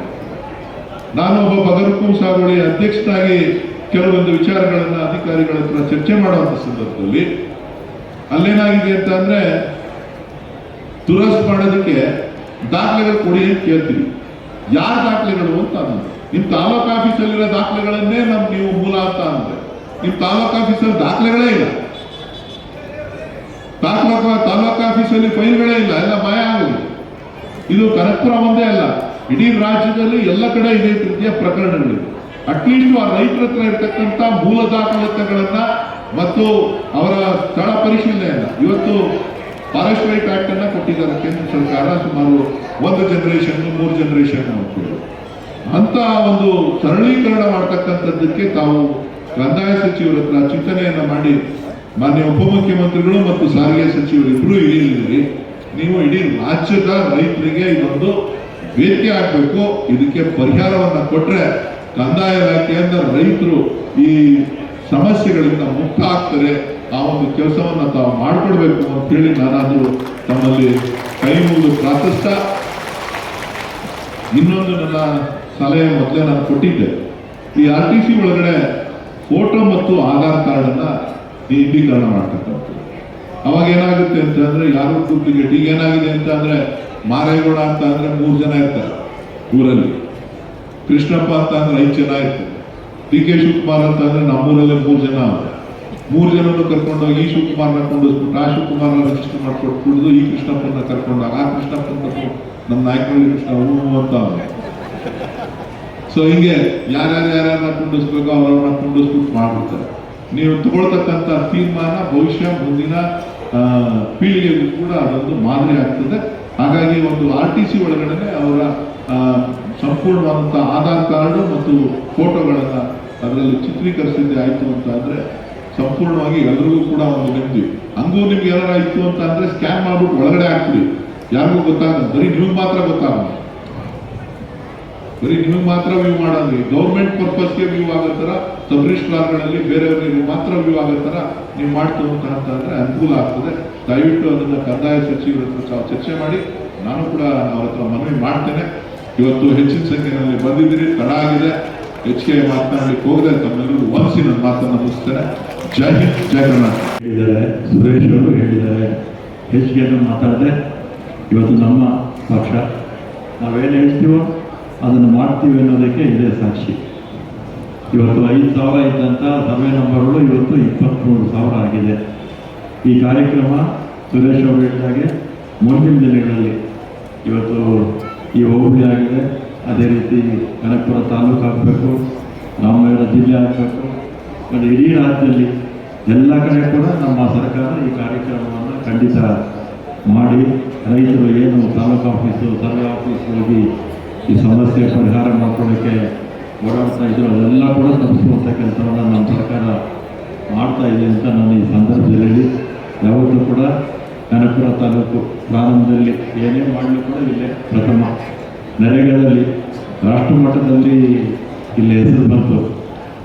DK ಸುರೇಶ್ ಅವರು ಪಾರ್ಲಿಮೆಂಟ್ ಸದಸ್ಯರಾಗಿದ್ದಂಥ ಸಂದರ್ಭದಲ್ಲಿ ಅದೇ ರೀತಿ ಹೊಸ ಮಾದರಿ ಶಾಲೆಗಳಿರ್ಬೋದು, ರಸ್ತೆ ಡಬಲ್ ರೋಡ್ಗಳಿರ್ಬೋದು, ಯಾವ ಕ್ಷೇತ್ರದಲ್ಲೂ ಕೂಡ ಇಲ್ಲಿ ನಮ್ಮ ಸುರೇಶ್ ಅವರು ಮತ್ತು ಅದೇ ರೀತಿ ನಮ್ಮ ಶಿವಕುಮಾರ್ ಅವರ ನೇತೃತ್ವದಲ್ಲಿ ಒಂದು ಕನಕಪುರ ತಾಲೂಕು ಎಲ್ಲ ನಮ್ಮ ರಾಜ್ಯದ ಎಲ್ಲ ತಾಲೂಕುಗಳಲ್ಲೂ ಮಾದರಿ ತಾಲೂಕಾಗಿದೆ ಅಂತ ನಾನು ಈ ಸಂದರ್ಭದಲ್ಲಿ ಹೇಳಿ, ನಮ್ಮ ಪಕ್ಷನೂ ಅಷ್ಟೇ ನಾವೇನು ಹೇಳ್ತೀವೋ ಅದನ್ನು ಮಾಡೇ ಮಾಡುತ್ತೆ ನಮ್ಮ ಪಕ್ಷ. ಅಂದರೆ ನಮ್ಮ ಸರ್ಕಾರ ಅಧಿಕಾರಕ್ಕೆ ಬಂದಂಥ ಸಂದರ್ಭದಲ್ಲಿ 2013ರಲ್ಲಿ ನಾವು ಅಧಿಕಾರಕ್ಕೆ ಬಂದಂಥ ಸಂದರ್ಭದಲ್ಲಿ ನಮ್ಮ ಪಕ್ಷ ನಮಗೆ 165 ಭರವಸೆಗಳನ್ನು ಕೊಟ್ಟಿದ್ದರು. ಆಗ ನಾವು 5 ವರ್ಷದಲ್ಲಿ 158 ಭರವಸೆಗಳನ್ನು ಈಡೇರಿಸಿದ್ವಿ, 7 ಮಾಡೋಕ್ಕಾಗಿರಲಿಲ್ಲ. ಆಮೇಲೆ ಬಂದಂಥ BJP ಪಕ್ಷ 600 ಆಶ್ವಾಸನೆ ಕೊಟ್ಟರು. 2019ರಲ್ಲಿ ಅಧಿಕಾರಕ್ಕೆ ಬಂದರು, 1 ವರ್ಷ ಲೇಟಾಗಿ. 600 ಆಶ್ವಾಸನೆಯಲ್ಲಿ ಈಡೇರಿಸಿದ್ದು 60, ಅಂದರೆ 540 ಆಶ್ವಾಸನೆ ಈಡೇರಿಸ್ತಾ ಇಲ್ಲ. ಅದರಿಂದ ಕಾಂಗ್ರೆಸ್ ಪಕ್ಷ ಕಾಂಗ್ರೆಸ್ ಸರ್ಕಾರ ಅಂತ ಏನು ಹೇಳ್ತಾರೆ ಜನಕ್ಕೆ ಅದನ್ನು ನಾವು ಮಾತು ಕೊಟ್ಟಿರ್ತೀವೋ ಅದನ್ನು ಮಾಡೇ ಮಾಡ್ತೀವಿ ಅನ್ನೋದಕ್ಕೆ ನಮ್ಮ ಕಾಂಗ್ರೆಸ್ ಪಕ್ಷನೇ ನಿದರ್ಶನ ಅಂತ ನನ್ನ ಸಂದರ್ಭದಲ್ಲಿ ಕಾಂಗ್ರೆಸ್ ಪಕ್ಷ ಕಾಂಗ್ರೆಸ್ ಸರ್ಕಾರ ಕೆಲಸ ಮಾಡುವಂಥ ಸರ್ಕಾರ, ಕೆಲಸ ಮಾಡುವಂಥ ಜನರಿರ್ತಕ್ಕಂಥ ಸರ್ಕಾರ. ಬೇರೆ ಪಕ್ಷಗಳು ಮಾತು ಕೇಳೋದಷ್ಟೇ, ಬರೀ ಮಾತಲ್ಲೇ ಜನರ ಹೊಟ್ಟೆ ತುಂಬಿಸ್ತಾರೆ. ಅದರಿಂದ ನಾವೆಲ್ಲ ಕೂಡ ಈ ಒಂದು ಕಾರ್ಯಕ್ರಮದಲ್ಲಿ ಬಂದು ಭಾಗವಹಿಸಿದ್ರೆ ಇನ್ನು ಶಿವಕುಮಾರ್ ಅವರು ಮಾತಾಡ್ತಾರೆ. ಎಲ್ಲರಿಗೂ ಧನ್ಯವಾದ. ಬಂಧುಗಳೇ, ವೇದಿಕೆ ಇರುವಂತ ಎಲ್ಲ ನಮ್ಮ ಮುಖಂಡಗಳೇ, ಎಲ್ಲರ ಹೆಸರು ಹೇಳಾಗಿದೆ. ಸುರೇಶ್ ಅವರು, ರವಿಯವರು, ನಾರಾಯಣಗೌಡರು, ವಿಜಯದೇವರವರು, ಶ್ರೀಕಂಠರವರು, ರಾಜುರವರು, ನಮ್ಮ ಮಿಲ್ಕ್ ಯೂನಿಯನ್ ಅಧ್ಯಕ್ಷರು, ಮುನ್ಸಿಪಲ್ ಅಧ್ಯಕ್ಷರು, TAPCMS ಅಧ್ಯಕ್ಷರು, DC ಅವರಿದ್ದಾರೆ, SP ಇದ್ದಾರೆ, CEO ಅವರಿದ್ದಾರೆ, ಮುಖ್ಯಸ್ಥರೆಲ್ಲ ತಾಲೂಕ್ ಪಂಚಾಯತಿ ಇಲ್ಲ, ಈಗ ಪಂಚಾಯತಿ ಕೆಲವು ಚೇರ್ಮನ್ಗಳು, ನಿರ್ದೇಶಕರುಗಳು, ಕೆಳಗೆ ಕೂಡದಂತ ಎಲ್ಲ ಬಹಳ ಪ್ರಮುಖ ನಾಯಕರುಗಳು ಕೂಡ ಎಲ್ಲ ಇದ್ದೀರಿ. ಸರ್ಕಾರದಿಂದ ವಿವಿಧ ಸಂಘ ಸಂಸ್ಥೆಗಳಿಗೆ ನೇಮಕ ಆದಂತ ಎಲ್ಲ ಪ್ರತಿನಿಧಿಗಳು, ನಮ್ಮ ಬ್ಲಾಕ್ ಅಧ್ಯಕ್ಷರಾದಿಯಾಗಿ, ನಮ್ಮ ಪ್ಲಾನಿಂಗ್ ಅಥಾರಿಟಿ ಅಧ್ಯಕ್ಷರು ಕೃಷ್ಣಮೂರ್ತಿ ಆದಿಯಾಗಿ,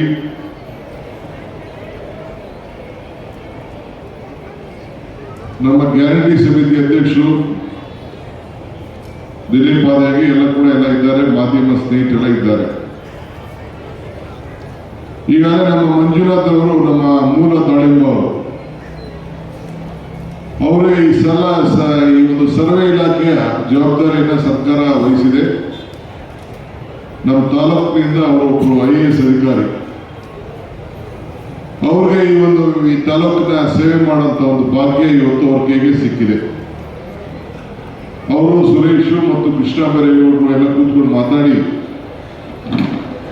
ಇಡೀ ದೇಶಕ್ಕೆ ಒಂದು ಮಾದರಿಯಾದಂತ ಒಂದು ಕಾರ್ಯಕ್ರಮ. ಸುಮಾರು 100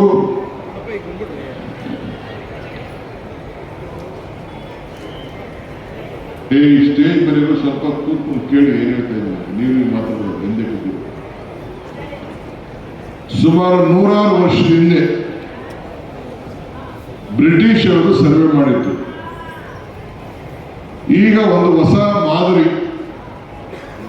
ಯಾರು ನಮ್ಮ ಜನ ಪೊಲೀಸ್ ಸ್ಟೇಷನ್ ಹೋಗಬಾರ್ದು, ಅಣ್ತಂದಿರು ಕಿತ್ತಾಡಬಾರ್ದು, ಅಕ್ಕಪಕ್ಕ ಜಮೀನವ್ರು ಕಿತ್ತಾಕಬಾರ್ದು, ನಿಮ್ಮ ಆಸ್ತಿ ಮೇಲೆ ಬೇರೆಯವರು ಅದನ್ನೆಲ್ಲ ಬರ್ಸ್ಕೊಳ್ಬಾರ್ದು, ಎಲ್ಲ ಬಡವರು ಕೂಡ ಲಂಚ ಕೂಡ ನಿಂತ್ಕೋಬೇಕು, ತಾಲೂಕು ಆಫೀಸ್ಗೆ ತಿರುಗಬಾರ್ದು, ಸರ್ವೆ ಇಟ್ಕೊಂಡು ಓಡಾಡಬಾರ್ದು ಅಂತ ಹೇಳಿ ಈ ಒಂದು ಬೃಹತ್ ಬದಲಾವಣೆಯ ಯೋಜನೆಯನ್ನ ಇವತ್ತು ನಮ್ಮ ಸರ್ಕಾರ ತಂದಿದೆ. ಮಾನ್ಯ ಶ್ರೀ ಕೃಷ್ಣ ಬೈರೇಗೌಡರು ಮತ್ತು ಸುರೇಶ್ ಅವರು ಮಾತಾಡಿ ನನ್ನ ಹತ್ರ ಹೇಳಿಸಿ, ಇದೊಂದು ಪ್ರಾಯೋಗಿಕವಾಗಿ ನಮ್ಮ ಸ್ವಂತ ಗ್ರಾಮದಿಂದಲೇ, ನಮ್ಮ ಸ್ವಂತ ಹೋಬಳಿಯಿಂದಲೇ ಇದನ್ನ ಚಾಲನೆ ಮಾಡಬೇಕು, ರಾಜ್ಯಕ್ಕೆ ಒಂದು ಮಾದರಿ ಆಗಬೇಕು ಅನ್ನೋದನ್ನ ಇಲ್ಲಿ ನಾವು ಪ್ರಾರಂಭವನ್ನು ಮಾಡಿದ್ದೇವೆ. ಇದು ನಿಮಗೆಲ್ಲ, ನಿಮ್ಮ ಮುಂದಿನ ತಲೆಮಾರಿಗೂ ಕೂಡ ಅನುಕೂಲ ಆಗುವಂತ ಒಂದು ಕಾರ್ಯಕ್ರಮವನ್ನು ಇವತ್ತು ರೂಪಿಸಿ ಈ ಪ್ರಾರಂಭವನ್ನು ಮಾಡಿದ್ದೇವೆ. ಇದಲ್ಲದೆ ನಾನು ಉಪಮುಖ್ಯಮಂತ್ರಿ ಆದಮೇಲೆ ನಿಮ್ಮನ್ನ ಭೇಟಿ ಮಾಡೋದು ಬಹಳ ಕಷ್ಟ. ಬಹಳ ಜನ ಬಂದು ಹೋಗ್ತಾ ಇದ್ದೀರಿ, ನನಗೂ ಮನಸ್ಸಿಗೆ ನೋವಾಗ್ತಾ ಇದೆ. ಸುರೇಶ್ ಅವರು ಕೂಡ 8 ಕ್ಷೇತ್ರ ಕೂಡ ನಿಭಾಯಿಸಬೇಕು, ಅದು ಕೂಡ ಸಮಸ್ಯೆ ಇದೆ.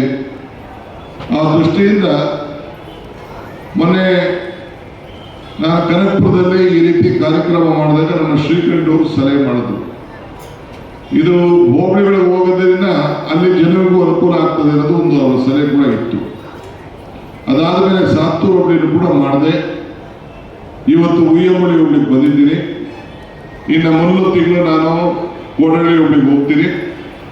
ಅದಾದಮೇಲೆ ಕಸ್ಬಾ, ಹಿಂಗೆಲ್ಲ ಒಂದೊಂದು ತಿಂಗಳಿಗೆ ಒಂದೊಂದು ದಿನ ನಮ್ಮ ಕಾರ್ಯಕರ್ತರನ್ನ ಭೇಟಿ ಮಾಡಿದಂಗೆ ಆಗ್ತದೆ, ಅವರ ಸಮಸ್ಯೆಯನ್ನು ಆಲಿಸಿದಂಗೆ ಆಗ್ತದೆ ಅಂತೇಳಿ ಇವತ್ತು ಈ ಕಾರ್ಯಕ್ರಮವನ್ನು ರೂಪಿಸಿದ್ದೇವೆ. ಈಗಾಗಲೇ ಸುರೇಶ್ ಅವರು ಹೇಳಿದಂಗೆ ನಮ್ಮ ಹೋಬಳಿಯಲ್ಲಿ 35 ಗ್ರಾಮ ಇದೆ. 2 ಗ್ರಾಮ ಅರಣ್ಯಕ್ಕೆ ಸಂಬಂಧಪಟ್ಟಂತ ಗ್ರಾಮ, ಅದನ್ನ ಪೆಂಡಿಂಗ್ ಇದೆ. ಎರಡನೇದವ್ರದ್ದು ನಿಮ್ಗೆ ಗೊತ್ತಲ್ಲ, ಯಾವ ತರ ಜಾಸ್ತಿ ಅವ್ರದ್ದು, ಅದನ್ನು ಸರಿ ಮಾಡ್ತೇವೆ. 33 ಗ್ರಾಮ ಇವತ್ತು ತೆಗೆದುಕೊಂಡಿದ್ದೇವೆ. ಇದ್ದಿದ್ದು 5804 ಸರ್ವೆ ನಂಬರ್ಗಳು. ಈಗ ಅದನ್ನ 23,469 ಸರ್ವೆಗಳಾಗಿ ಇವತ್ತು ಆಗಿದೆ. ನಾನು ಬಗರ್ಕಂ ಸಾಗುವಳಿ ಅಧ್ಯಕ್ಷನಾದ ಮೇಲೆ, MLA ಆದ ಮೇಲೆ 8,000 ಜನಕ್ಕೆ ಅರ್ಜಿಗಳನ್ನು ವಿಲೇವಾರಿ ಮಾಡಿ ಸುಮಾರು ಜಮೀನನ್ನು ಹಂಚಿದ್ದೇನೆ. ಅವ್ರು ಯಾರಿಗೂ ಪೋಡೆ ಆಗಲಿಲ್ಲ, ಸರ್ವೆಗಳು ಆಗ್ತಿರ್ಲಿಲ್ಲ. ನಾನು ನಂದೀಶನ್ ಹೇಳಿದೆ, ನಡೆಯೋ ಅಲ್ಲಿ ಬೆಂಗಳೂರಲ್ಲಿ ಹಾಸ್ಕೊಡ್ತೀನಿ, ಒಳ್ಳೆ ಜಾಗ, ತನುವಾಗಿರೋ ಜಾಗ ನೋಡು ಅಂದೆ. ಅವನು ಇಲ್ಲ ಬೇಡ, ನಾನು ಇಲ್ಲೇ ಇರ್ತೀನಿ ಅಂತೇಳಿ ಅವನು ಇಲ್ಲೇ ಕೆಲಸ ಎಲ್ಲ ಮಾಡ್ತಾ ಇದ್ದಾನೆ. ಇವತ್ತು ಏನು ಈ ಒಂದು ಕಾರ್ಯಕ್ರಮ ರೂಪಿಸಿದ್ದೀವಿ, ಹಿತ್ಲು ಗಿಡ ಮೊದಲ ಅಂತೇಳಿ ಇದ್ರ ಬೆಲೆ ನಿಮಗೆ ಅರ್ಥ ಆಗಲಿಲ್ಲ. ನೀವು ಯಾರು ಬೆಂಗಳೂರಿಗೆ ಹೋಗಿ ನೋಡಿ, ಯಾರು ಪೋಡಿ ಮಾಡಿಸ್ಕೋಬೇಕಾದ್ರೆ ಒಂದೊಂದು ಎಕರೆಗೆ 3 ಲಕ್ಷ, 5 ಲಕ್ಷ, 10 ಲಕ್ಷ ಖರ್ಚು ಮಾಡೋಂಥ ವ್ಯವಸ್ಥೆ ಇದೆ. ಎಲ್ಲ ಇದನ್ನ ತಪ್ಪಿಸ್ಬೇಕು, ಈ ಲಂಚ ಕೊಡೋದು ತಪ್ಪಿಸ್ಬೇಕು ಅನ್ನೋ ದೃಷ್ಟಿಯಿಂದ ಇದೊಂದು ವಿಶೇಷವಾದಂಥ ಕಾರ್ಯಕ್ರಮವನ್ನು ಇವತ್ತು ನಾವು ರೂಪಿಸಿ ನಿಮಗೆಲ್ಲ ಅನುಕೂಲ ಮಾಡುವಂಥ ಕೆಲಸವನ್ನ ನಾವು ಮಾಡ್ತಾ ಇದ್ದೀವಿ. ಇದರಲ್ಲಿ ಏನಾದ್ರು ತಪ್ಪಿದ್ರು ಕೂಡ ನಾವು ಇದನ್ನ ನಿಮಗೆ ತಿದ್ದುವಂತ ಅವಕಾಶ ಕೂಡ ಇದೆ. 1 ತಿಂಗಳು 2 ತಿಂಗಳು, ನೀವು 1 ತಿಂಗಳು ಏನೋ ಟೈಮ್ ಕೊಟ್ಬಿಟ್ಟು ನೀವು ಬೇಕಾದ್ರೆ ತಕರಾರು ಅರ್ಜಿನ ನೀವು ಹಾಕ್ಬೋದು. ಬೇಕಾದ್ರೆ ಅದನ್ನ ಸರಿಯಾಗಿ ತಿರ್ಗಾ ಏನಾದ್ರು ತಪ್ಪು ಮಾಡಿದ್ದೀವ ಅಂತೇಳಿ ಅದನ್ನು ಕೂಡ ಸರಿ ಮಾಡಿಕೊಳ್ಳುವಂತ ಕೆಲಸವನ್ನು ಕೂಡ ನಮ್ಮ ಅಧಿಕಾರಿಗಳು ಮಾಡಿಕೊಳ್ತಾರೆ. ಮುಂದಕ್ಕೆ ಪಾಣಿಯಲ್ಲಿ ಕೂಡ ಪಾಣಿ ಮತ್ತು ನಿಮ್ಮ ಸ್ಕೆಚ್, ಭೂಮಿ ಸ್ಕೆಚ್ ಒಂದೇ ದಾಖಲೆಯಲ್ಲಿ ಬರೋ ರೀತಿಯಲ್ಲಿ ಇದೊಂದು ವಿಶೇಷವಾದಂತ ಒಂದು ಹೊಸ ಯೋಜನೆ. ಹಿಂದೆ ಎಸ್.ಎಂ. ಕೃಷ್ಣ ಅವರ ಕಾಲದಲ್ಲಿ ನಾನು ಸಹಕಾರ ಮಂತ್ರಿ ಆಗಿದ್ದಾಗ, ಅರ್ಬನ್ ಡೆವಲಪ್ಮೆಂಟ್ ಮಿನಿಸ್ಟರ್ ಆಗಿದ್ದಾಗ ಭೂಮಿ ಅಂತ ಕಾರ್ಯಕ್ರಮ ತಂದು 5 ರೂಪಾಯಿಗೆ ನಿಮಗೆ ಪಾಣಿ ಕೊಡುವಂಥದ್ದು, ಕಂಪ್ಯೂಟರ್ ಪಾಣಿ ಕೊಡುವಂಥದ್ದು, ಯಾರೋ ನೀವು ಪಾಣಿನ ತಿದ್ದಬಾರದು ಅನ್ನೋ ಒಂದು ಕಾರ್ಯಕ್ರಮವನ್ನ ಆಗಿನ ಕಾಂಗ್ರೆಸ್ ಸರ್ಕಾರ ತಂತು. ಇವತ್ತು ಕೂಡ ಬೆಂಗಳೂರು ನಗರದಲ್ಲಿ ನಾನು ಎಲ್ಲ ದಾಖಲೆಗಳನ್ನು ಸ್ಕ್ಯಾನ್ ಮಾಡಿಸ್ತಾ ಇದ್ದೀನಿ. ಅಲ್ಲೂ ಕೂಡ ಒಂದು ವಿಶೇಷವಾದಂಥ ಕ್ರಾಂತಿ ರೂಪದಲ್ಲಿ ಒಂದು ಬದಲಾವಣೆಯನ್ನು ತರ್ತಾ ಇದ್ದೀವಿ. ಅದೇ ರೀತಿ ಇಲ್ಲೂ ಕೂಡ ನಿಮ್ಮ ಎಲ್ಲ ಆಸ್ತಿಗಳನ್ನ ಇವತ್ತು ಸರಿ ಮಾಡಲಿಕ್ಕೆ ಈ ಒಂದು ವ್ಯವಸ್ಥೆಯನ್ನು ಮಾಡ್ತಾ ಇದ್ದೀವಿ. ನಮ್ಮ ಎಡಮರಳಿ ಬೈರೇಗೌಡರು ಇವತ್ತಿಲ್ಲ, ವೈಡಿ ಬೈರೇಗೌಡರು ಇವತ್ತಿಲ್ಲ, ತಾಲೂಕ್ ಪಂಚಾಯತಿ ಅಧ್ಯಕ್ಷರಾಗಿದ್ದರು. ಡಿ ಕೆ ಸುರೇಶ್ MP ಆದಮೇಲೆ ಇವತ್ತು ಏನು ನಮ್ಮ ಮಹಾತ್ಮ ಗಾಂಧೀಜಿಯವರ ಹೆಸರಿನಲ್ಲಿ ನರೇಗಾ ಕಾರ್ಯಕ್ರಮ ಮಾಡಿದ್ರು, ಇಡೀ ದೇಶದಲ್ಲಿ ಅತಿ ಹೆಚ್ಚು ಹಣವನ್ನ ಖರ್ಚು ಮಾಡಿದ್ರು. ಅವರು ಬಿಜೆಪಿ ಸರ್ಕಾರದವ್ರು ಬಂದು ನಾವೇನೋ ದುಡ್ಡನ್ನ ಹೊಡೆದ್ಬಿಟ್ಟಿದೀವಿ ಅಂತೇಳಿ ತಿದ್ದುಬಿಟ್ಟು ಏನೋ ಒಂದು ಹೆಚ್ಚು ಕಮ್ಮಿ ಮಾಡ್ಬಿಟ್ಟಿದೀವಿ ಅಂತ ಹೇಳಿ ಎಲ್ಲ ಕೆಲಸದವ್ರನ್ನೆಲ್ಲ ಕಂಪ್ಲೀಟ್ ಎಲ್ಲ ಡೆಲ್ಲಿಯಿಂದ ಎಲ್ಲ ಬಂದು ಸರ್ವೆ ಮಾಡಿದ್ರು. ಹಣ ನಮ್ಮ ತಾಲೂಕಲ್ಲಿ ಒಂದು ಪಂಚಾಯತಿಗೆ 3 ಕೋಟಿ 4 ಕೋಟಿ 5 ಕೋಟಿ ರೂಪಾಯಿ ಹಣ ಕೂಡ ನಾವು ಖರ್ಚು ಮಾಡಿದ್ದು. ಅದನ್ನ ನಮ್ಮ ಮೇಲೆ ತನಿಖೆ ಕೂಡ ಮಾಡಿಸಿದ್ರು. ಅದು ಹೆಚ್ಚು ಬಂದು ಪ್ರೈಸ್ ಕೊಡಬೇಕಾಯ್ತು. ನಾನು MLA, ನನ್ನ ಕರೆದ MLA ಕೊಟ್ಟರೆ ಅವಮಾನ ಆಯ್ತದೆ ಅಂತ ಹೇಳಿ ಕೊನೆಗೆ ತಳ್ಕೊಂಡು ಬಂದರು. ಆಗ ಈಶ್ವರಪ್ಪ ಮಂತ್ರಿ ಆಗೇನು ಮಾಡ್ತದೆ, ಅಲ್ಲಿ ಶಿವಕುಮಾರ್ಗೆ ಕೊಡಬೇಕಾಯ್ತದೆ ಅಂತ ಹೇಳಿ ಕೊನೆಗೆ ತಳ್ಳಿ ನಮ್ಮ ಬೈರೇಗೌಡರನ್ನ ಡೆಲ್ಲಿ ಕಳಿಸಿಸ್ಬಿಟ್ಟು ಇಡೀ ದೇಶದಲ್ಲಿ ಅತಿ ಹೆಚ್ಚು ಹಣವನ್ನ ನರೇಗಾ ಯೋಜನೆಯಲ್ಲಿ ಖರ್ಚು ಮಾಡಿದ್ದು ಕನಕಪುರ ತಾಲೂಕು ಅಂತ ಹೇಳಿ ಕನಕಪುರ ತಾಲೂಕಿಗೆ ಒಂದು ಹೆಸರನ್ನ ಬಂದಿದ್ದು ಇತಿಹಾಸನೇ ಯಾರು ಬದಲಾವಣೆ ಮಾಡಲಿಕ್ಕೆ ಸಾಧ್ಯ ಇಲ್ಲ. ಆ ರೀತಿ ಇವತ್ತು ಆಗಿದೆ. ಇಡೀ ದೇಶದಲ್ಲಿ ನಮ್ಮ ತಾಲೂಕಿನಲ್ಲಿ ಡಿ ಕೆ ಸುರೇಶ್ ಲೋಕಸಭಾ ಕ್ಷೇತ್ರದಲ್ಲಿ ಆದಂತ ಕುಡಿಯೋ ನೀರು, ಶುದ್ಧ ನೀರಿನ ಘಟಕಗಳ ಏನು ಪ್ರಾರಂಭ ಆಯಿತು, ಇಡೀ ದೇಶದಲ್ಲಿ ನಮ್ಮ ಕ್ಷೇತ್ರದಲ್ಲಿ ಆದಷ್ಟು ಮೊದಲಿಗೆ ಎಲ್ಲೂ ಕೂಡ ಆಗಿಲ್ಲ. ಅದು ನಿಮ್ಮ ತಾಲೂಕಿನಲ್ಲೇ ಆಯ್ತು ಅನ್ನೋದನ್ನ ನನಗೆ ಸುಮಾರು 40-45 ಎಷ್ಟು ಕಡೆ ಚಿತ್ರ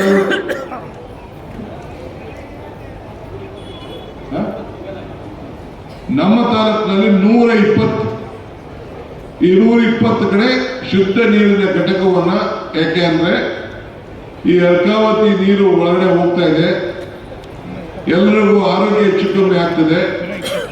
ಹಿಂದೆ ನಮ್ಮ ವಿಜಯದೇವ ಮತ್ತು ಕೆಲವು ಡಾಕ್ಟರ್ಗಳು ಬಂದು ಭೇಟಿ ಮಾಡಿ ಅತಿ ಹೆಚ್ಚು ನಮ್ಮಲ್ಲಿ ಕ್ಯಾನ್ಸರ್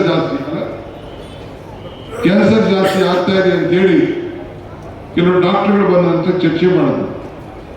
ಇದಾದ್ಮೇಲೆ ಏನೇ ಆದ್ರೆ ಹಾಸ್ಪಿಟಲ್ ಹೋದ್ರೆ ದುಡ್ಡು ನಾವೇ ಕೊಡ್ಬೇಕಲ್ಲ, ಇದನ್ನ ತಪ್ಪಿಸ್ಬೇಕು ಅಂತೇಳಿ ನಮ್ಮ ಕೈಯಿಂದ ನಮ್ಮ ಹಣದಿಂದ ಹಾಕಿ ನಮ್ಮ ಸ್ವಂತ ಹಣದಿಂದ ಎಲ್ಲ ಕಟ್ಟಿ ಕೊಟ್ಟು ಈಗ ಕೆಲವು ಪಂಚಾಯತಿಗಳ ಜವಾಬ್ದಾರಿಯನ್ನ ವಹಿಸಿದ್ದಾರೆ. ಕೆಲವು ಸರ್ಕಾರದ ವತಿಯಿಂದ ಕೂಡ ನಾವು ಮಾಡಿದ್ದೇವೆ. 120 ಮಾಡಿರುವಂಥದ್ದು ದಾಖಲೆ. ಇದಲ್ಲದೆ ನಮ್ಮ ರೈತರು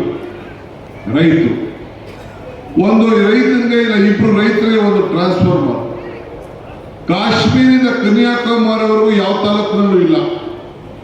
ಆ ರೀತಿ DK ಸುರೇಶ್ ನಾನು ಹಿಂದೆ ವಿದ್ಯುತ್ ಶಕ್ತಿ ಮಂತ್ರಿ ಆದಾಗ